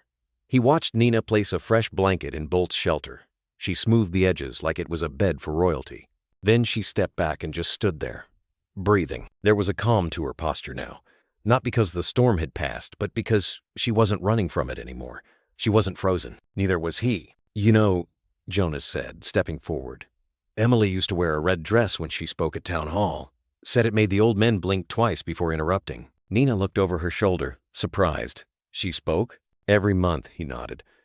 "About school lunches, stray dogs, sidewalk access things they said were too small to care about. And she cared anyway," Nina murmured. Jonas smiled. She cared loudly. That night, Nina returned to the porch again. The sky was heavier now. Clouds gathered low, thick and slow, as if holding breath. But there was no fear in the air, just something electric, alive. Bolt was asleep in his shelter, his chest rising and falling in steady rhythm. Nina sat beside him for a long time before opening her notebook again. This time, she didn't read aloud. She wrote, line after line. Not for grades, not for approval, not even for applause. She wrote because the words wouldn't stay inside anymore, because the story mattered. Because the town had looked away long enough, and because sometimes the only way through a storm is through it together. Somewhere in that hush between nails and notebook pages, between memory and mourning a storm was coming. And this time, it wasn't something to fear. This time, it sounded a lot like hope. The call came just before sunrise. Jonas was already awake, sitting at the kitchen table with a mug of coffee gone cold in his hands, staring at the unfinished shelter blueprints. Nina's notebook was still open beside them pages of doodles, hearts, and Bolt's name written over and over again, like a spell she hoped might reach him. The phone vibrated, a low buzz that cut through the quiet. He picked it up, half expecting more threats, or silence. But this voice was different, tired, hopeful, alive. "Mr. Jonas, Bolt is awake." 3 words. He didn't even hang up before grabbing the keys. Nina didn't ask questions when Jonas knocked on her door in the half-dark. She was already dressed, sitting on the edge of the couch, collar clutched to her chest like it was the last solid thing left in the world. He just nodded. "It's time." They drove without speaking. The sky was still bruised with dawnlight, trees casting long shadows across the road like ghosts trying to keep up. But inside the truck there was something else. A quiet thrum of something unspoken. Not just hope, not yet. Something older, deeper, need. When they reached the clinic, the front desk nurse looked up and didn't ask for their names. She just smiled, eyes already welling. He's waiting. It felt wrong to walk. So they ran. Down the familiar hallway, past the vending machines and the 2 bright posters on animal care, past the room where they had once sat for hours without words, watching the world forget them. Now, at the end of that hallway, light spilled through the open door. Jonas stopped at the threshold. Nina didn't. She crossed the room slowly, like any sudden movement might turn it all back into a dream. Bolt lay on the padded mat, wrapped in bandages and IV lines, shaved patches showing bruised skin beneath his fur. Machines blinked beside him like quiet sentinels. And his eyes, those deep, amber eyes, fluttered open, confused at first, then searching, then steady. They found her, and didn't look away. Nina didn't cry. She just sank to her knees, hands trembling, the collar still looped around her wrist like a promise. "Hey, Bolt," she whispered. He blinked once. His tail moved, barely, brushing the blanket like the softest whisper. Jonas swallowed hard. For a moment, he couldn't move. A nurse placed a gentle hand on his arm. "First thing he did when he woke up," she said, voice cracking, "was look for her." Jonas stepped in, his boots strangely loud on the tile. He crouched beside Nina, placing a hand on her back. "He's a fighter," he murmured. "He's my fighter," she whispered. The monitor beeped steadily beside them, stronger now. Bolt tried to lift his head, failed, then settled for nudging his nose forward until it barely grazed Nina's fingers. Contact. Jonas had seen soldiers do that in field hospitals. Wounded men reaching out, not with words, but with eyes, with touch, with the sheer will to live, because someone was still waiting. This was that. The room was so quiet. Even the soft sounds the air through vents, the shift of fabric, the tiny breath that escaped Nina's lips felt sacred. "He knows he's not alone," Jonas said softly. Nina nodded, her forehead leaning gently to meet Bolt's. "I told him I'd wait." Jonas watched as Bolt blinked again, slow, deliberate, almost like a reply. Then she laughed. It was tiny, cracked, but it was there. "He smells like medicine and peanut butter." Jonas smiled, eyes stinging. "Better than some people I know." They stayed like that, just the three of them, wrapped in the early light that poured through the windows like a quiet blessing. Outside, the town would wake up to another day. Some would ignore it. Some would talk. Some would still be angry. But inside this room, none of that mattered. Because Bolt was awake. And he had looked for her. And she had come. The moment wasn't staged. No one asked Nina to pose. No one told her where to stand. It just happened. A nurse had entered the room quietly to check the IV drip. But she stopped just inside the doorway, frozen by what she saw. Nina, small and barefoot, curled up beside Bolthead, resting gently on his chest, as if listening for the rhythm of something ancient and unbreakable. His body, still wrapped in gauze, barely moved, but his eyes were open. And one paw had shifted ever so slightly until it touched her wrist, where the collar still hung like a bracelet of memory. The room was quiet, just the soft inhale of machines, and the distant hum of early morning news on a television left on in the hallway.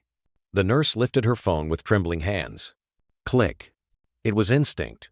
Something in her heart whispered, "This matters." She didn't post it right away.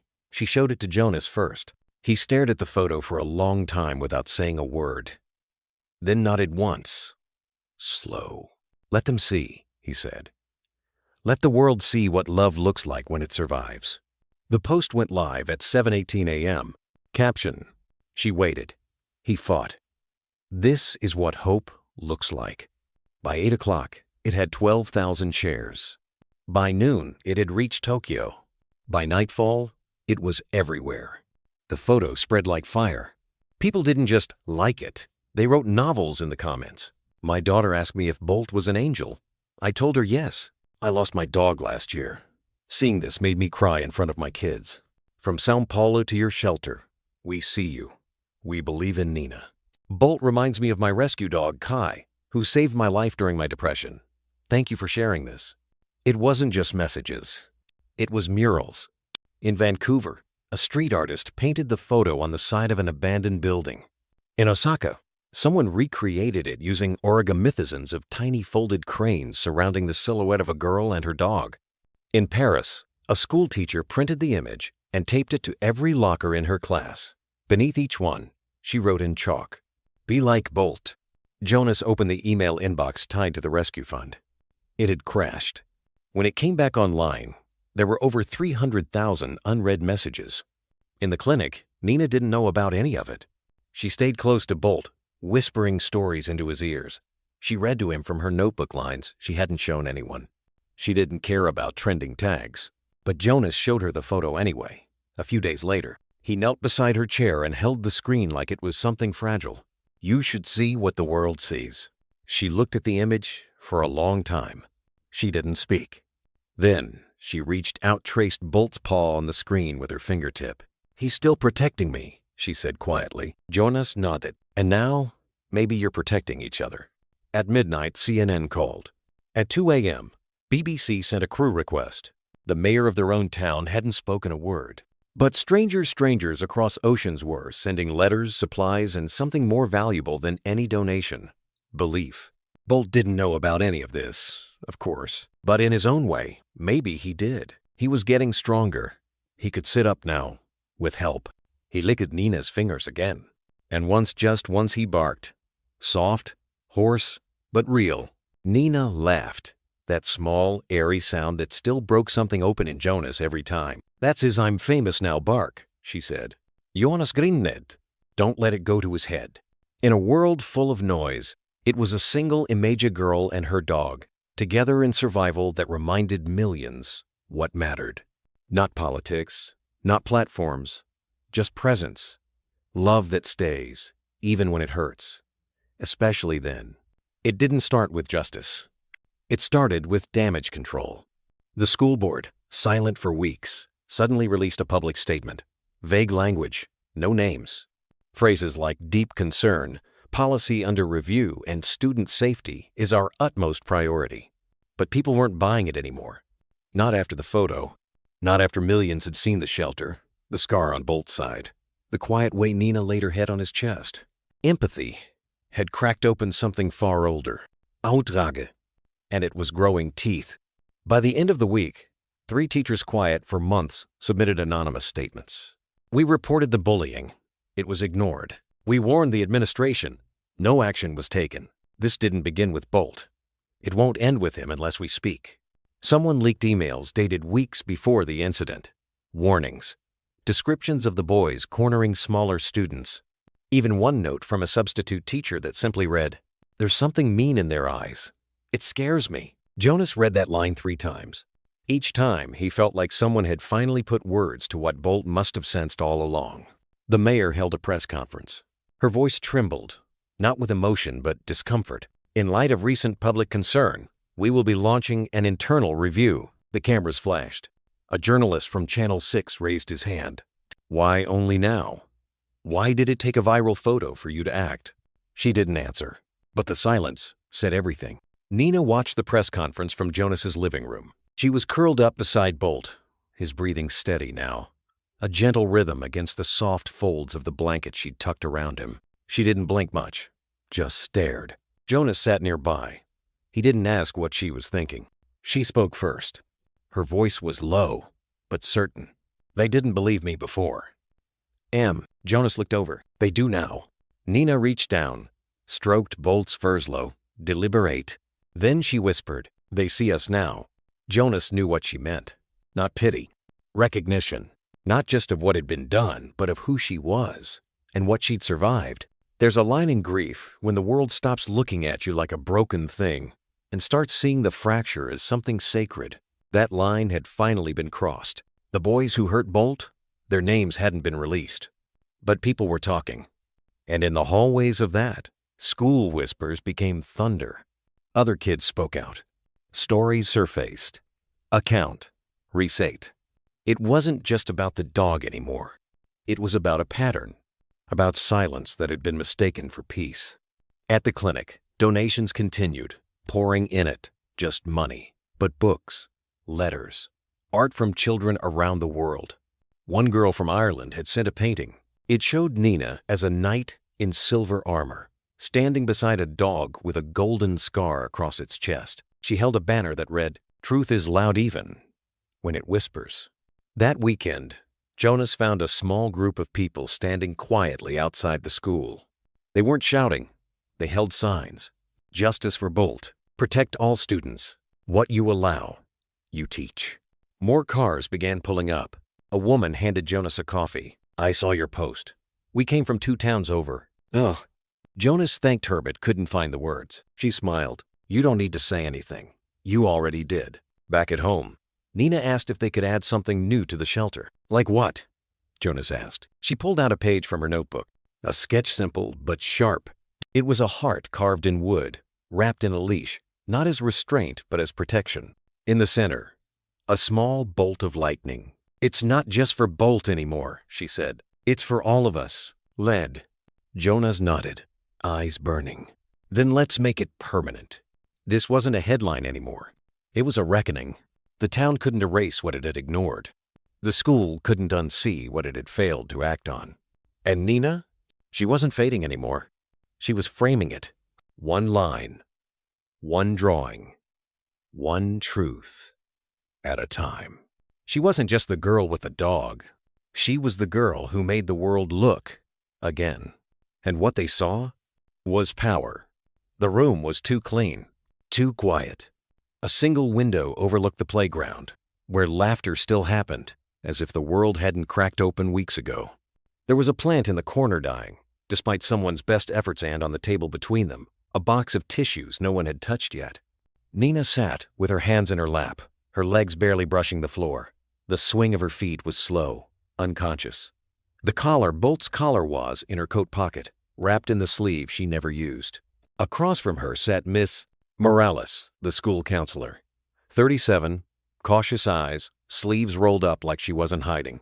She had a softness to her, but Nina had learned soft didn't mean safe. Still, she had said yes.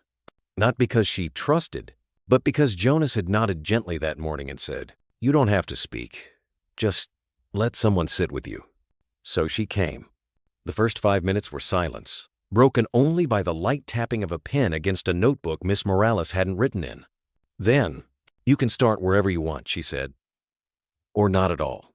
This space is yours." Nina's eyes flicked toward the window, then down, then finally, softly. "He used to do this thing when I was sad." Miss Morales didn't move. He'd press his head right here. Nina touched just below her ribs, and wait, like he was listening through my bones. The counselor's lips curved gently, but she didn't interrupt. When I cried, he didn't bark or try to fix it. He just stayed. "Oh." Nina's voice was even now. Quiet, but not breaking. And I'd fall asleep like that, every time. It was the only way I ever slept through the night. She glanced up. "Is that weird?" Miss Morales shook her head. "Not weird at all." A pause. Then, finally, the shift. "They said he was just a dog," Nina whispered. Bitterness coiled tight under her words, like that made it okay. Miss Morales finally wrote something. Not on a form. Just a word. Belonging. She didn't show Nina, but she didn't hide it either. "What do you think Bolt would say if he could be here now?" she asked gently. Nina blinked. That caught her off guard. "He'd probably ignore the question," she murmured, "and put his big dumb head on your clipboard." That was the first time her mouth lifted. Not a smile, but close. "Then he'd nudge me," she added, "until I talked." The counselor nodded slowly. "He sounds like he saw you, even when others didn't." Nina's gaze sharpened, suddenly fierce. "He always saw me, even when I was invisible." There it was, again that word. Invisible. Miss Morales let it hang. Then asked, "Do you still feel invisible?" Nina stared at the floor, swallowed. Then surprisingly, not as much." "Because of Jonas?" She nodded. "And the shelter, and everything that's happened. I guess people finally see what they tried to ignore." Her fingers curled slightly. "But I'm scared they'll forget again." That line hit like a stone in water. A small ripple with deep weight. "It's okay to be afraid of silence coming back," Miss Morales said softly, "especially after so much noise." Nina turned toward the window again. Outside, a boy was walking his puppy along the fence. The puppy tripped over its own paws. Fell. Got back up. Nina watched for a while. "I don't want to be loud," she said, more to the glass than the counselor. "I just want to matter." Ms. Morales smiled. "You already do." "Oh." The session ended not with a breakthrough, but something quieter. A girl who entered curled into herself, left with her shoulders just slightly more open. When Nina stepped into the hallway, Jonas was waiting, coat in one hand, coffee in the other. "You okay?" he asked. Nina looked up. Her eyes weren't red. "I told her about Bolt." Jonas smiled. "Good." She didn't say anything else. But as they walked out together, she did something new. She reached over and held his hand. The report was only 7 pages long, typed in calm clinical language. It spoke of wounds far deeper than bruises and hallway whispers. There were no exclamation marks, no bolded accusations.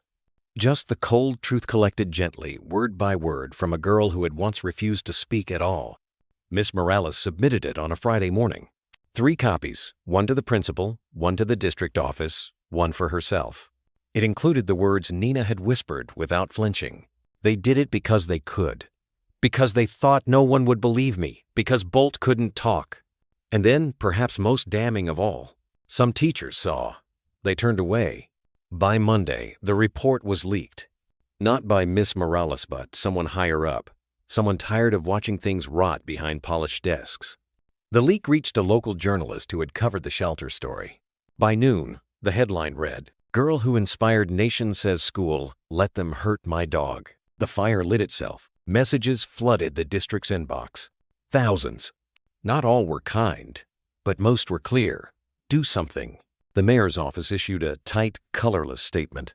"We take allegations seriously and are looking into the matter." But words, once ignited, refused to go quietly. especially now that Nina had given them form, especially now that truth had been put on record.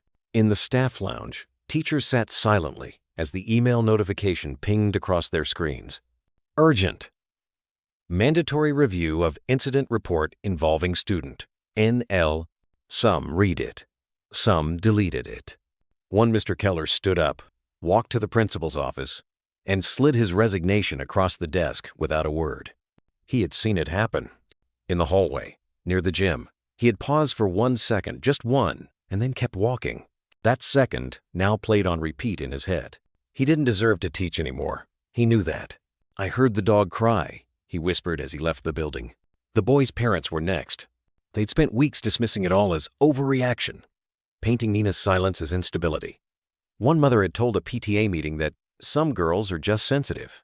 Now, with media attention mounting and phone calls coming in at 2 a.m., they pivoted. Suddenly, there were statements on Facebook. We are heartbroken by what's happened and are committed to teaching our sons about empathy. Our thoughts are with Nina and her family during this difficult time. Stock phrases, plastic empathy. But they hired a PR firm, and the firm knew exactly what to write. Jonas read the statements at his desk. His jaw clenched. He didn't comment online.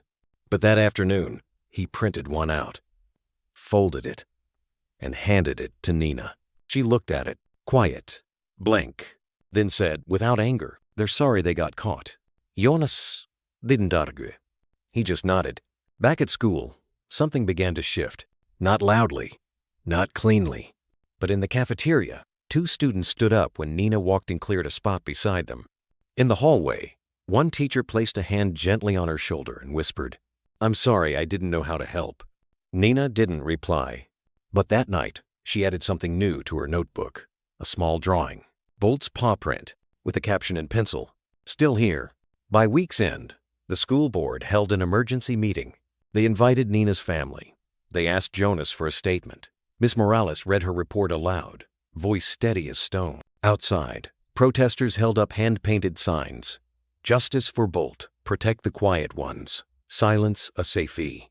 No one knew who started the rally.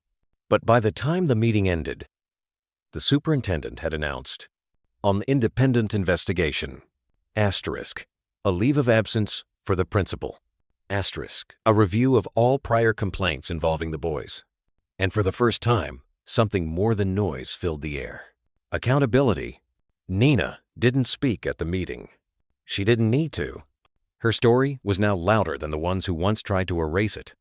And her voice, once trapped behind ribs and collarbones, was now written in ink, stamped in record, filed in archives that no apology could unwrite. The letters came in thick envelopes, some typed, some handwritten. Apologies. From parents, from classmates, even from a former teacher who once told Nina to let it go. They arrived through the mail, stuffed into the school counselor's inbox, and eventually into a folder labeled Redactions and Regret. Miss Morales asked gently, Do you want to read them? Nina shook her head without hesitation. They aren't written for me, she said. She meant it, and Morales knew not to push. In her bedroom, where once silence had weighed heavier than sleep, Nina drew. Pencil on soft paper, quiet scratches in the early evening. At first, it was bold, as she remembered Heimer's alert, mouth slightly parted, one paw always tilted like he was mid-step, ready. But then, she added something new, a crown, not large, just a simple circle of thorns and stars resting between his ears. Bolt, the protector. Bolt, the brave. Bolt, the king of shadows chased and corners stood guard over. She taped it to her wall, and for the first time, her fingers didn't tremble when she signed her name in the corner. At school, they noticed the difference in ways that couldn't be measured by attendance or test scores. Nina didn't walk with her head down anymore. She didn't flinch when backpacks brushed past her in the hallway, or when boys laughed too loud behind her. And when one of them, Tyler, the one with the crueler, tried to hand her a folded note, Nina didn't take it. She didn't yell, didn't curse, didn't even blink. Just looked him in the eye and said, I don't want what you think is yours to give. Tyler hadn't spoken to her since. Jonas noticed first. At the shelter, as they painted the final panel of the outer wall, She reached over and brushed a streak of green across his arm. Accident? Maybe. But when she laughed, a small, sudden thing that left her blinking in surprise at herself, he laughed too. "That's the first time you've laughed with your eyes," he said, handing her a cloth. "Maybe they're finally mine again," she replied. And though she didn't say Bolt's name, Jonas knew. He always knew. The drawings kept coming. One of Bolt with wings. One of a boy and a girl walking beside a shadow that smiled. One of a tree, carved with initials, N plus B. Miss Morales asked if she could keep one. Nina gave her 2. At night, Nina still dreamed. But the dreams changed. They no longer ended with blood or broken fences or the sound of Bolt's body hitting the ground. Now, sometimes she saw him running across an open field. Sometimes she was beside him barefoot and free, the leash forgotten. Sometimes he stopped and looked back at her with eyes so alive she woke up crying. But they were good tears now. Tears that didn't sting. One morning, in art class, Nina painted something she'd never tried before. A mirror. But instead of a reflection, the mirror held an image of Bolt behind her. Watching. Always. When the teacher asked what it meant, Nina simply said, "He's the reason I don't disappear anymore." On her birthday, Miss Morales gave her a blank sketchbook. On the first page, Nina wrote in block letters, "This book is not for forgetting." Underneath it, she drew Bolt again, this time with open eyes, head held high. He wasn't just a memory anymore. He was proof of survival, of truth, of a voice no longer hidden. That afternoon, she wore the same hoodie she'd worn the day Bolt was hurt. But this time, the hood was down, hair tied back, eyes forward. As she passed by the old classroom where the boys used to sit, she didn't slow down, didn't look in, and she didn't blink. The call came just after sunrise. Jonas was pouring cereal when the phone rang, and Nina stood frozen in the kitchen doorway, holding a spoon like it was something sacred. On the other end, Dr. Levin's voice was calm, but there was a kind of quiet celebration in it. Like someone who had watched a miracle grow slowly, stubbornly, against all odds. "He's ready," the vet said. "You can take him home today." Nina didn't speak. She didn't nod or cry or laugh. For a moment, it was as if her body didn't quite believe what her ears had just heard. But then, her lips twitched just barely at first. And then it grew. And grew. A smile. A real one. The kind that reached her eyes, lit the corners, and pulled open the shutters of her face. She set the spoon down without a sound. They didn't bring balloons or streamers. No signs. No crowds. Just Nina, Jonas, and a collar with a silver tag that never left her pocket. The ride to the clinic was quiet. Jonas drove slowly, as if rushing would make time trip over itself. Nina sat in the back seat, clutching the collar in her hand, turning it over and over, feeling the notches on the back from the day it scraped against concrete. On the tag, Bolt, if found, return to love. The veterinary clinic smelled like disinfectant and dandelion soap. Nurses were already waiting at the front. They didn't ask questions. They didn't make them sign anything yet. They just smiled softly, knowingly, and pointed toward the recovery wing. Room 3. The door was cracked open. Inside, he was already standing. Bolt didn't run. He didn't leap, or bark, or cry. He walked, slowly, paws steady, like a soldier returning from a quiet war. His gait was uneven, back leg still dragged a little, but his posture was tall, chest lifted, ears perked. And then he saw her, not just with his eyes, but with something deeper, the way dogs do, with that unteachable, wordless knowing. His tail moved once. Then again, Nina knelt down and held her breath. "Hey, Scout," she whispered. Bolt's body trembled once, like memory flickering through a broken radio. And then he stepped forward, pressed his head into her chest, and stayed there. The vet said something about post-op care, pain medication, diet restrictions, nothing too loud, too bright, too fast. Jonas nodded, took the papers. But Nina didn't move. She knelt there on the linoleum floor, arms wrapped around Bolt's thick shoulders, whispering words only he could hear. "I thought you were gone. I kept drawing you back. You were never just a dog." Outside, the sky had shifted. Blue melted into something golden. Nina walked out first, leash in hand, but not pulling. Bolt followed, each step like a promise. The parking lot felt like sacred ground. A nurse came running out, camera in hand. "One photo?" she asked. "For the clinic wall?" Nina nodded. She knelt beside him again, rested her forehead to his. And in that moment, Bolt's eyes, half amber, half fire, opened wide, as if to say, "I found my way back." The shutter clicked. A flash, a pause, and the rest of the world resumed turning. That night, at the shelter behind the schoolyard, the one they had built from wood and heartbreak, Jonas strung fairy lights across the roof. Bolt sniffed the corners, then laid himself at Nina's feet like he'd always belonged there. Nina reached into her bag, pulled out a sketchbook, turned to a blank page. And for the first time in weeks, she didn't draw a memory. She drew the present. Bolt curled beside her, eyes closed, but safe. Home. And on the bottom of the page, in letters more confident than before, he came back to the one who never stopped waiting. The sun had begun its slow descent when Jonas pulled the truck up behind the school, tires crunching softly on gravel. No music, no noise, just a stillness that felt earned. He stepped out first, walked to the back, and quietly lowered the tailgate. Inside the truck bed, a thin layer of tools still remained: scraps of wood, a bent hammer, a tangled cord of lights no one had ever plugged in. All of it had been part of the build, part of the healing. Jonas began clearing it out piece by piece. He folded a wool blanket, the one he'd kept in his closet since winter, and laid it carefully along the truck bed.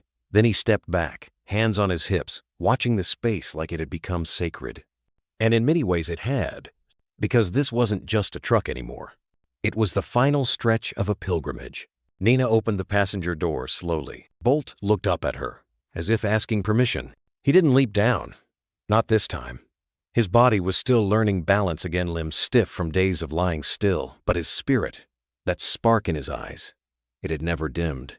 "Come on, Scout," she whispered, and with a kind of quiet bravery, Bolt placed one paw down, then another, until his feet touched the grass. Nina walked with him, no leash. There was no need. The shelter stood just beyond the trees, nestled behind the school's outer fence, where no one came unless they meant to. It wasn't much. 4 wooden walls. A slanted roof Jonas had measured wrong the first time.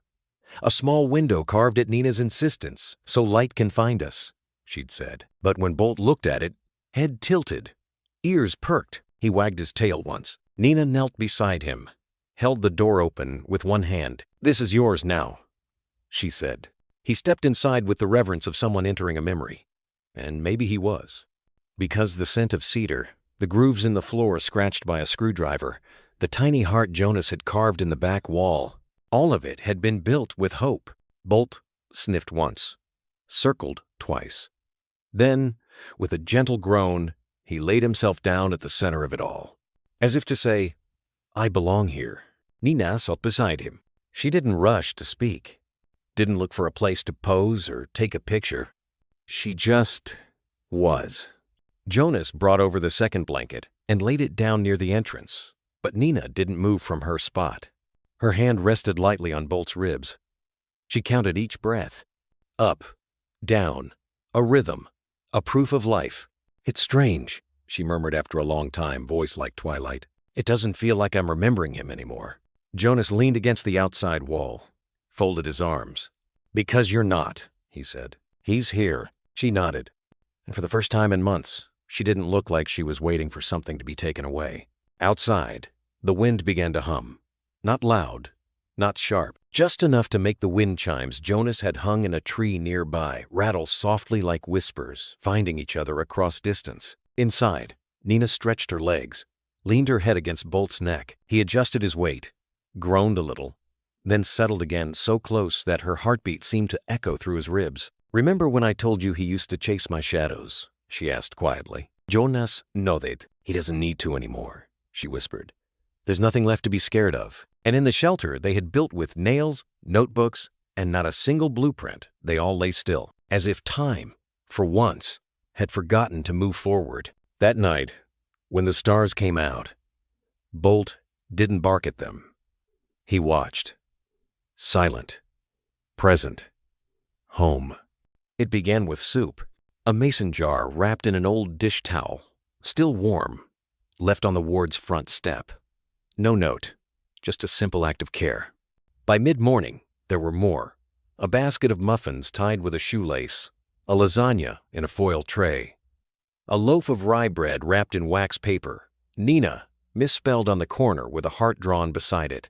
Jonas found them without knocking. People came and went like ghosts, their guilt heavier than their footsteps. They didn't need to be seen. They needed to give. At first, he didn't know what to do with it all. Then Nina started placing them in neat rows on the kitchen counter. She didn't say much. Just unwrap the food gently, like it might bruise. People don't bring food unless they're sorry, she said quietly. Jonas wasn't sure they owed them anything, but he understood the message. They were beginning to see. At the edge of town, next to Dr. Kessler's vet clinic, a new sign went up. Bolt's Stand, for the injured and the unheard. Painted by hand slightly crooked nailed to the side of an old storage shed the vet had cleared out himself.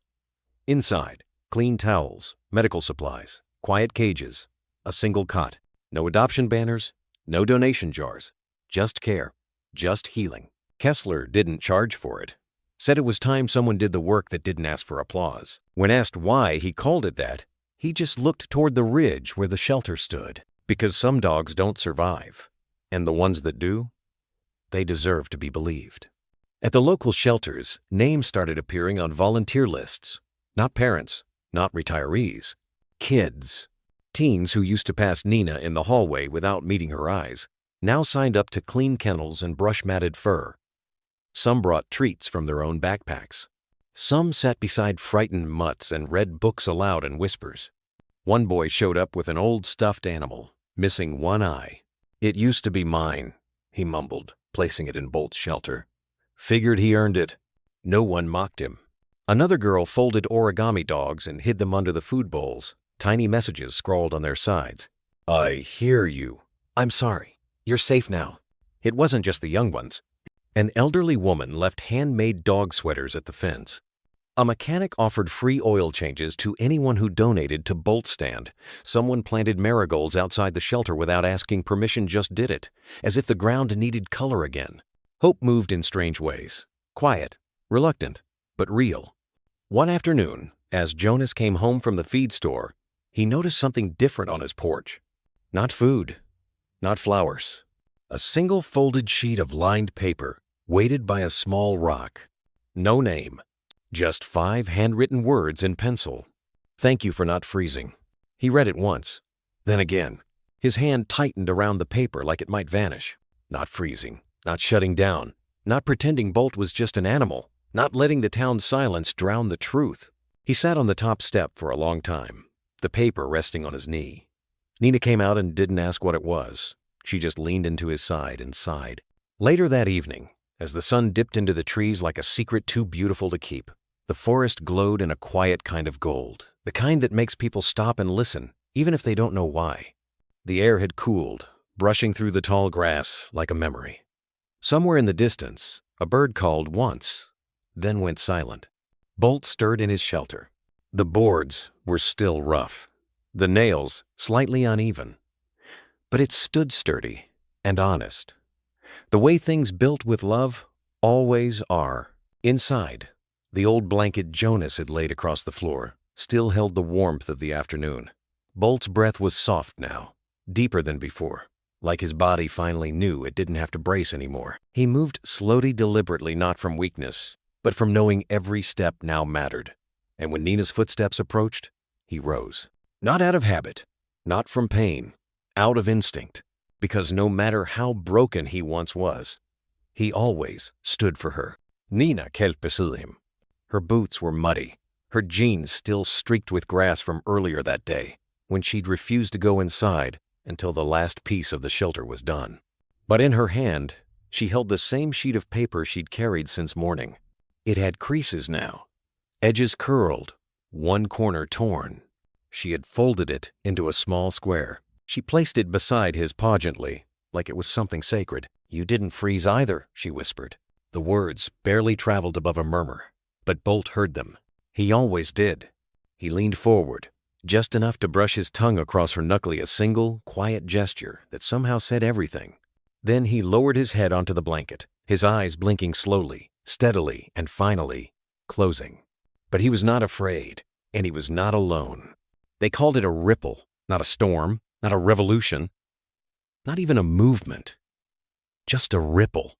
One act, one dog, one girl who refused to look away. And now, one town beginning to thaw. By morning, the shelter had visitors. A boy on a bicycle left a jar of peanut butter and a bag of carrots at the edge of the woods. No note, just kindness.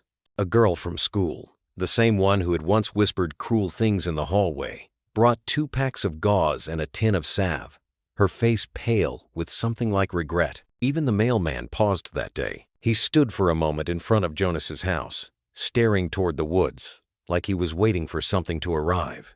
Then he nodded once, almost to himself, and kept walking. On the porch, Jonas found a piece of paper tucked beneath a mat. The handwriting was shaky. No signature. No return address. Just 5 words. Thank you for not freezing. He stared at it for a long time. Because it wasn't just about Bolt. And maybe it never had been. In the days that followed, the ripple widened. A local vet named Dr. Mallory opened up a small clinic behind the feed store. It wasn't much, 2 rooms, a fridge for vaccines, and one scale that barely worked, but the sign above the door read, "Bolt Stand for the Hurt and the Healing." People noticed. More importantly, people came. Not just with animals, but with questions, with old wounds, with stories they'd never said out loud. And for some reason, it felt safer now. Like the town had exhaled something it had held too long. At the high school, something else changed. 3 teenage boys, known mostly for skipping class and breaking lockers, signed up to volunteer at the animal shelter. They didn't say why, but one of them, the tallest, came every day for a week wearing the same hoodie, a faded green one with a German shepherd embroidered on the back. The same design Nina had drawn once in a notebook. The same eyes, the same strength. A dog who'd worn no badge, no metal butt who had stood. And they had finally seen him. Bolt's shelter became more than shelter. Children from the neighborhood began to visit after school. Some brought crayons and paper, some brought stories. One girl brought a shoebox filled with painted rocks. Another left behind a note that simply said, "I don't talk much, but he reminds me of my old dog Jackson. I miss him." Ember. They left things behind not because they had to, but because something inside them needed to. Jonas watched it all unfold, like someone who had stepped through a mirror. For years, he'd been the man who kept his head down, the man who tried not to look back, the man who never forgave himself for the daughter he couldn't save. But now he watched Nina laugh again, softly but freely. He watched her place a flower at the base of the shelter every morning. He watched her sleep beside Bolt sometimes, whispering dreams only they understood. He watched her live, and he realized redemption doesn't always come loud. Sometimes it walks on 4 legs, limping toward the light. That night, as the wind turned gentler and the stars blinked awake, Nina sat outside the shelter with her sketch pad resting against her knees. Bolt snored quietly beside her.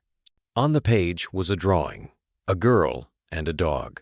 Behind them, the faint outline of a town, not perfect, but standing. At the top, in block letters, she had written, "You're safe now." Because sometimes, love isn't about grand gestures. It's about not looking away, about building shelter when no one else will, about staying when it would be easier to leave. They called it a ripple, but it was more than that. It was the beginning of something warmer, something braver, something that would outlive even the coldest winter. It came folded in thirds, tucked inside an envelope hand-delivered by the school counselor. No wax seal, no gold lettering, just clean ink on thick paper. Voices that deserve to be heard. A community night of stories, healing, and courage. Friday, 6:30 p.m., Community Center Green. Guest speaker, Nina Ward, confirmed. Confirmed. As if she'd already said yes.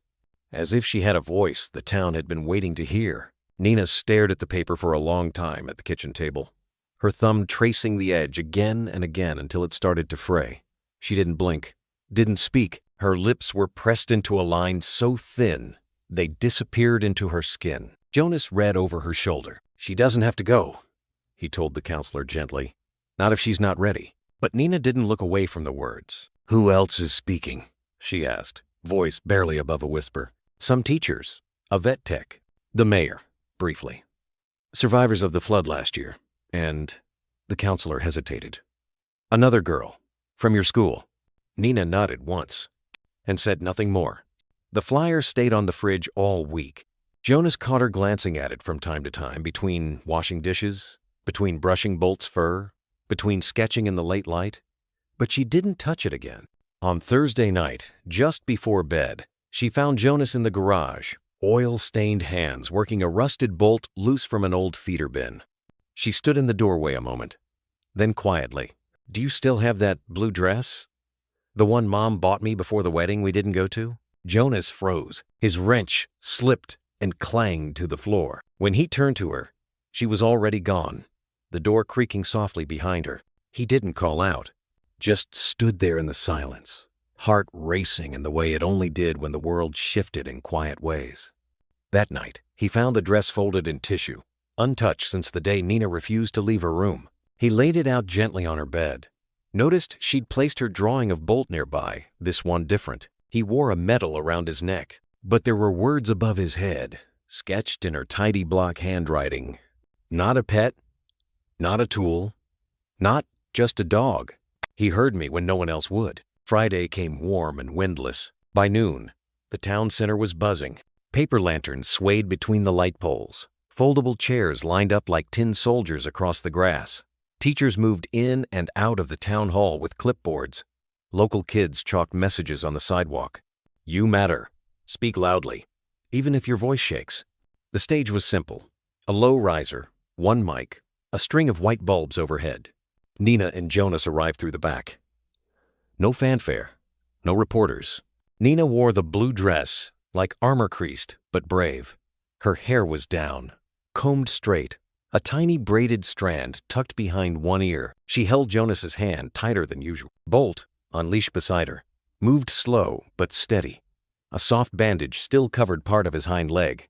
His ears twitched at the sound of applause and music in the distance, but his steps didn't falter. People turned, murmured, but no one stared the way they used to. They stepped aside, and some nodded. A volunteer gestured to Nina, offering to guide her backstage. Jonas reached out, unsure. "You sure?" Nina didn't answer. She just looked at the crowd, hundreds now. Kids from her school, neighbors, old men with weathered hands, mothers holding babies, one teacher wiping his eyes already, and she hadn't even spoken. Then Nina whispered not to Jonas, but to herself. "He heard me, so I'll speak for him. And with that, she let go of Jonas's hand, squared her shoulders, and walked forward. The lights weren't bright, just warm, golden, quiet, like late afternoon sun spilling through a window Nina used to sit under before things changed, before she flinched at footsteps, before she drew only in corners. Now, she stood beneath those lights, on a simple wooden stage. A single mic, one leash in hand. Bolt stood beside her, taller now, or maybe just prouder. His fur still patchy in places, the scar beneath his ribs visible if the angle caught right. But his gaze, steady, watching her. The crowd hushed as they stepped forward. A collective breath drawn in and held. She didn't look at them. Not yet. She knelt first, brushing a stray pine needle from Bolt's paw, adjusted his bandana, whispered something that only he could hear. And then she stood, shoulders straight, eyes open, voice calm. "I didn't think anyone would help," Nina said into the mic. Her voice wasn't loud, but it didn't shake. "Not when it mattered. Not when I was being followed. Not when they laughed or kicked or told me to shut up." Somewhere in the front row, a woman pressed her hand to her chest. "I thought maybe I didn't deserve help, or that no one cared, but one person did." She turned, just slightly, toward the shadows at the side of the stage. Everyone followed her gaze. Jonas stood there, hands clasped in front of him, eyes glossy. He didn't move. He didn't need to. He came in the snow. He didn't ask me to speak. He didn't ask Bolt to do tricks or wag. He just stayed. And when I said, please don't let him die, he didn't flinch. A long silence followed, the kind that invites truth. And then the world did help, Nina continued. After someone saw, after someone shared, after someone believed. Bolt sat down now, leaning just slightly against her leg. Nina didn't flinch either. People sent messages from countries I've never been to. They didn't know my name, but they knew his. She looked down at Bolt. They knew he wasn't just a dog. Her hand rested gently on his head. He heard me before I said a word. And when they tried to end his voice too, you all helped bring it back. She breathed in, slow, measured. You brought me back. A teen in the crowd wiped at her eyes. A boy behind her lowered his hoodie and looked toward the stage for the first time all night. And I want you to know something, Nina said, her voice gaining weight now, like it had been waiting for this moment all along. There are kids in this town still scared to speak, still waiting to be seen. Some of them don't have a Bolt, or a Jonas, or a spotlight, but they have you. Her eyes scanned the crowd for the first time. And maybe that's enough to make them feel safe, or to make the people who hurt them think twice, or to make the world listen. A breeze shifted the string lights above. They flickered, but didn't go out. Nina reached into her pocket and pulled out something folded. She opened it with care. A drawing. It showed Bolt standing tall, wearing a metal knot drawn this time, but real, glued to the paper. One she'd asked the local animal rescue to borrow. Around his neck, a ribbon with the words, "He didn't look away." She held it up. "If you're wondering what a hero looks like," she said, "it's this. And it's the one who stays, the one who doesn't freeze, the one who listens when you can't speak." The applause didn't start suddenly. It began as a single clap, then another. Then it rose not loud, not explosive, but long and steady, like rain that doesn't stop. Bolt tilted his head, eyes still on her. His tail thumped once, then again. And Nina smiled. Not the kind that needs approval. The kind that says, "The spotlight isn't so scary when you bring your light with you." No one moved at first. Nina stood still, one hand still resting on Bolt's head. The last line of her speech had faded into the air like the last note of a lullaby, and yet the room remained completely, utterly still. No phones, no whispers, just breath held. A town caught in its own silence. And then someone in the back, an older man in a flannel coat, the kind who rarely came to community events, rose to his feet. He didn't clap. He just stood, straight-backed, hat held over his chest. Next, a teacher from Nina's old elementary school. Then a boy who used to sit behind her and flick her hoodie when the teacher wasn't looking. Then the librarian, the gas station clerk, the high school principal. No words, no sound. Only a rising forest of bodies, shoulder to shoulder, heart to heart.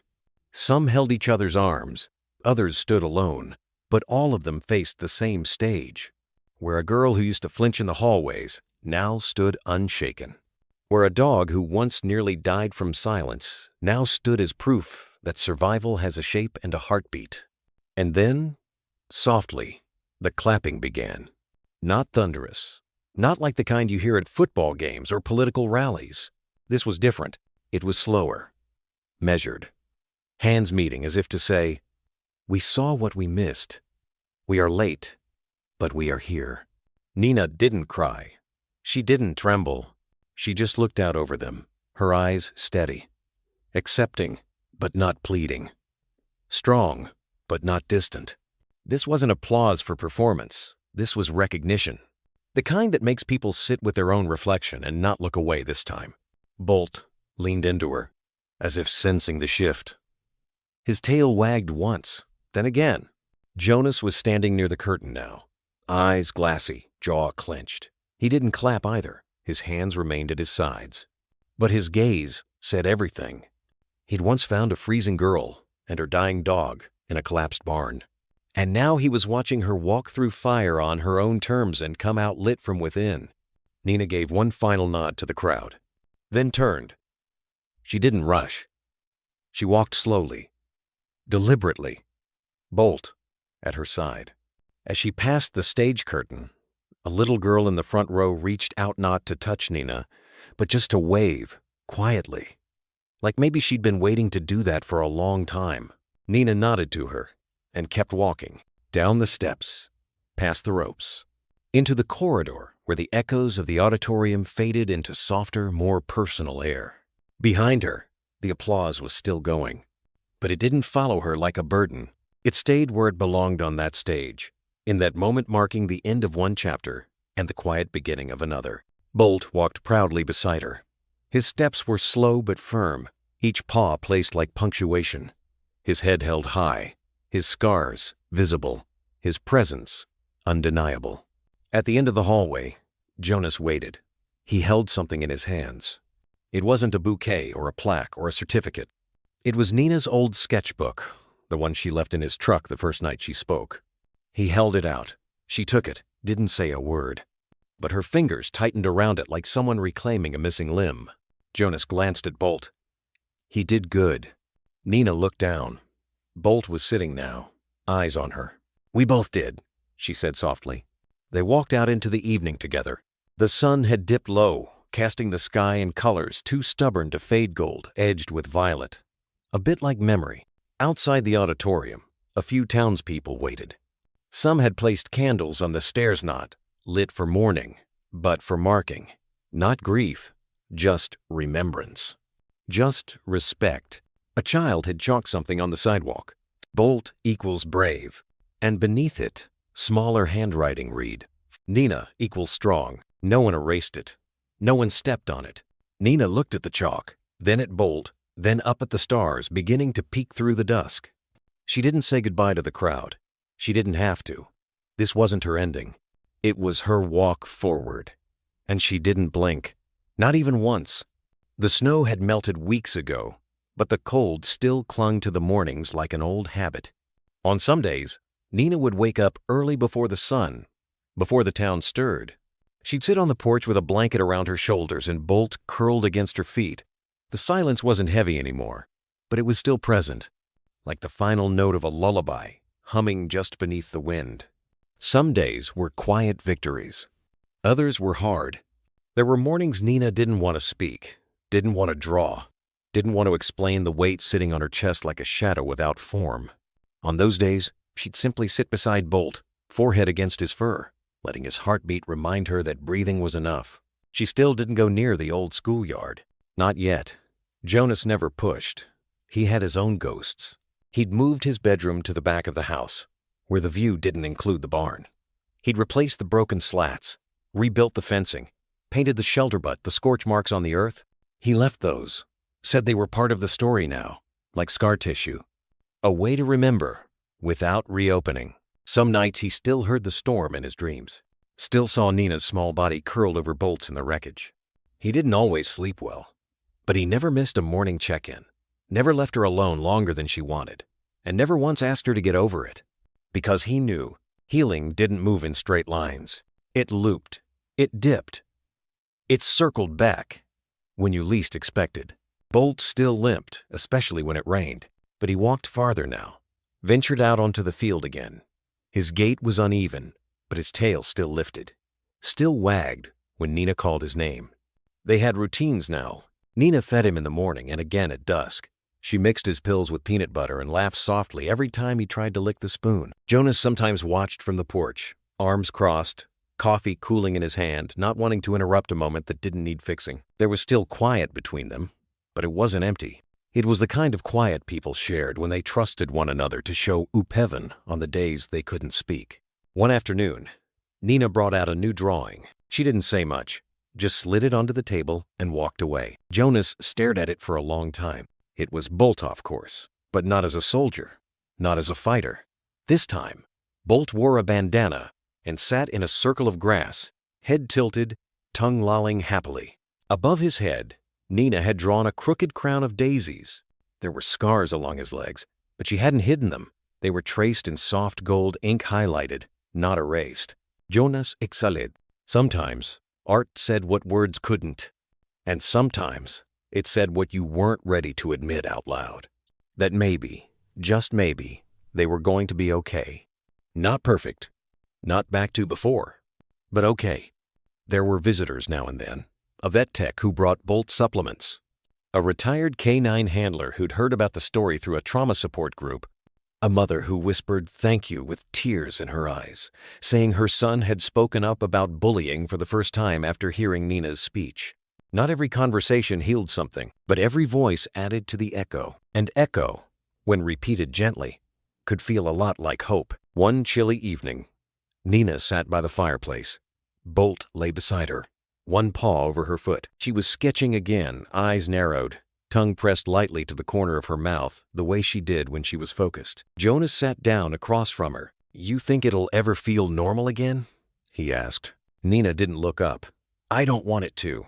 He blinked. "No?" She shook her head slowly. "Normal means people forget. I don't want anyone to forget Bolt, or what happened, or how it felt to be invisible." Jonas nodded. He didn't argue. He just let the words sit between them. Then Nina looked up and added, "But I do want peace. For him, for me, for you." Jonas swallowed the lump in his throat. "Me too." She reached down and ran a hand along Bolt's back. "It's not always good days, but they're ours." Outside, a wind moved through the trees, gentle and clear. Tomorrow might bring rain, or news, or memories too loud to hush. But tonight there was warmth, and a girl who didn't flinch, and a dog who still stood, and a man who no longer hid from what broke him. They were healing not perfectly, not quickly, but together. And that was enough. They didn't build it with blueprints. They built it with moments quiet, clumsy, and full of heart. At first, it was just 4 walls and a roof. Jonas laid the boards. Nina painted the door. Bolt circled it 3 times before finally lying down in the straw, as if approving. But over time, something else grew around it. A rhythm, a meaning, a legacy. Now, kids came not just to see Bolt, but to sit in the quiet. They walked the trail behind the Mitchell farm, past the old oak tree, where wind chimes hummed gently in the breeze. Some came with backpacks, others with bikes. They brought notes folded in half, tucked in pockets, or written shakily on the backs of grocery receipts. They left them inside the shelter, next to Bolt's water bowl. "I didn't speak when I should have, but I will now. I thought no one would believe me. Then I read about you. For Bolt, for Nina, thank you." The walls of the shelter became papered with these small testaments, some written in crayon, others typed and printed. There were drawings of dogs with wings, stick figures holding hands, suns peeking out behind clouds. Jonas installed a waterproof box to collect the notes that wouldn't stick. Nina organized them by month. She kept them in a binder beside her bed. Every now and then, she read one aloud to Bolt. He'd tilt his head, as if listening closely, like he somehow understood that these words weren't for him, but because of him. One afternoon, a group of 5th graders from out of town arrived on a field trip organized by their teacher. A soft-spoken woman with silver glasses and a cardigan covered in dog prints. They brought treats and sketchbooks. One girl sat cross-legged and quietly whispered, "He looks like he has a secret." Nina knelt beside her and smiled. "He does, but he only shares it when you're very, very kind." The girl nodded solemnly. Later that day, she left behind a picture of Bolt with a heart drawn where his scar was. The town approved a plaque that spring. Jonas hadn't asked for it. Neither had Nina. But one morning, there it was mounted gently on a wooden post near the shelter entrance. Etched in bronze, it read, "Bolt's Place, built by a girl who found her voice." Nina stared at it for a long time. Then she reached out and touched the metal, fingers tracing the letters. She didn't cry. She didn't speak. She just stood a little taller. The shelter had no security cameras, no gift shop, no admission fee. Just space safe. Quiet space. People came to grieve, to think, to begin again. A boy once sat for 4 hours without saying a word, clutching a leash with no dog at the end of it. Jonas brought him water. Nina sat across from him, silent. When he finally stood, he whispered, "He died in my arms. I didn't want to forget what that felt like." Nina didn't answer. She didn't need to. That was the point of the shelter. It wasn't a place to fix something. It was a place to let things be broken without shame. Bolt aged, but the shelter aged with him. The door creaked a little more in the wind. The straw was replaced with softer blankets. Jonas repainted the bench when the words carved into it started to fade. But the energy remained. Not loud, not showy, but certain. And when Nina once asked Jonas, years later, if the shelter would still matter when Bolt was gone, he answered simply, "Even more." She didn't ask why. She understood. Because it had never really been about just one dog. It was about what one dog made possible. A voice that rose out of silence. A town that decided not to look away. A crown made not of gold, but of kindness. Worn proudly by a creature who once lay bleeding in the snow and rose again to become a beacon. That night, Nina sat in the shelter alone. Bolt was sleeping inside the house. Jonas had turned off the porch light. She opened her sketchbook and drew slowly by flashlight. A field, a girl, a dog with stars for eyes, and beneath them, in careful lettering, "Some wounds aren't meant to disappear. They're meant to be honored." The wind stirred outside, but the shelter held. So did she. Jonas stood on the porch, coffee cooling in his hand, though the morning was warm. The horizon stretched in soft golds and silvers, mist lifting lazily off the fields. Somewhere a rooster crowed. Wind stirred the edges of the old American flag hung above the doorway, not in pride, not in grief, just memory. Out near the shelter, he saw them, Nina and Bolt. She was brushing his coat in quiet strokes, humming something that had no words. Her knees were dusty, hair tied back in that loose, uneven way she always did when she wasn't trying to impress anyone. She didn't know he was watching, neither did Bolt. That made it real. Jonas leaned against the porch post and breathed in deep. It had taken him a long time to realize that redemption doesn't arrive with a trumpet. Sometimes it arrives on broken paws. Sometimes it arrives with silence. Sometimes it just sits beside you and waits until you're ready to look it in the eye. There had been a time when he thought redemption had to be earned in blood. That unless you ran into a burning building, pulled someone from the edge, stopped the thing from happening, you didn't count. Emily had died. And no amount of what-ifs or if-onlys had changed that. He had buried his daughter, then buried himself inside this house.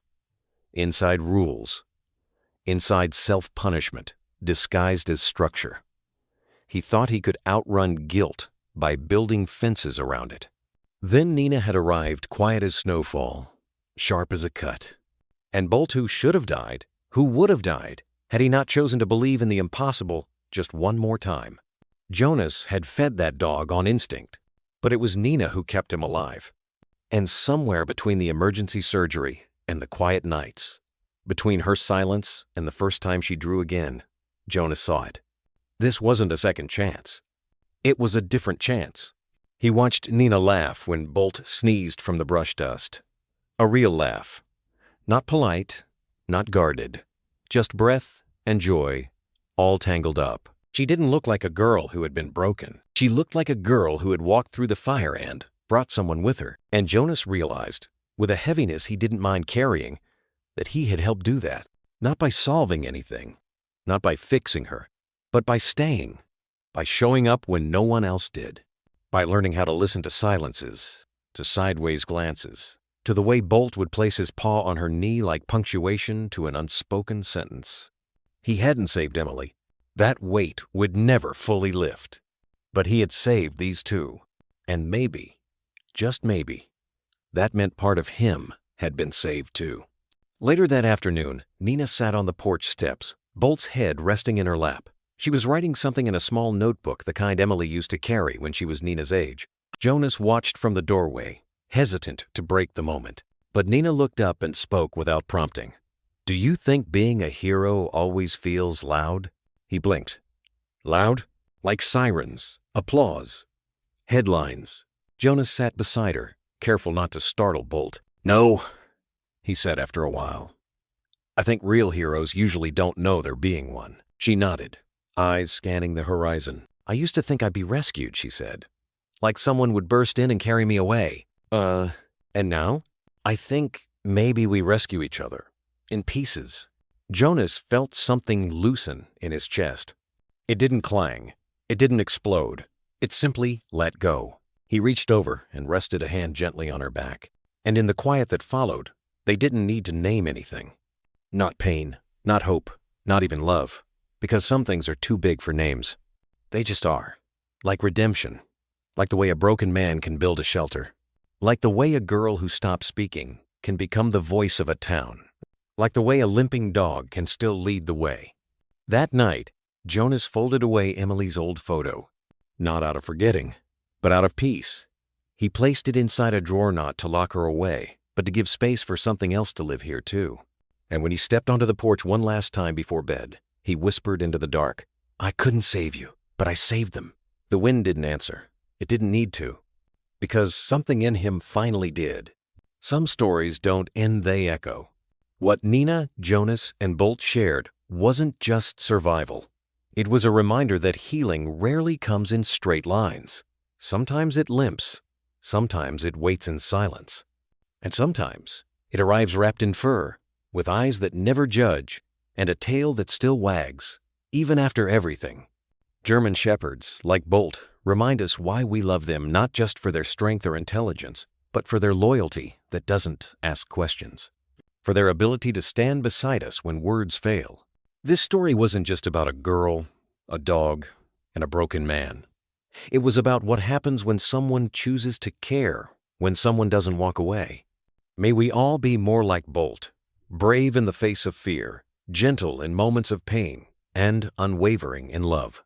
And may we all be more like Nina, willing to speak again, to build again, to trust again. Because sometimes the smallest act of kindness saves not just one life, but many. And in doing so, it builds a legacy that outlives Scarson Speaks, even when no one else will.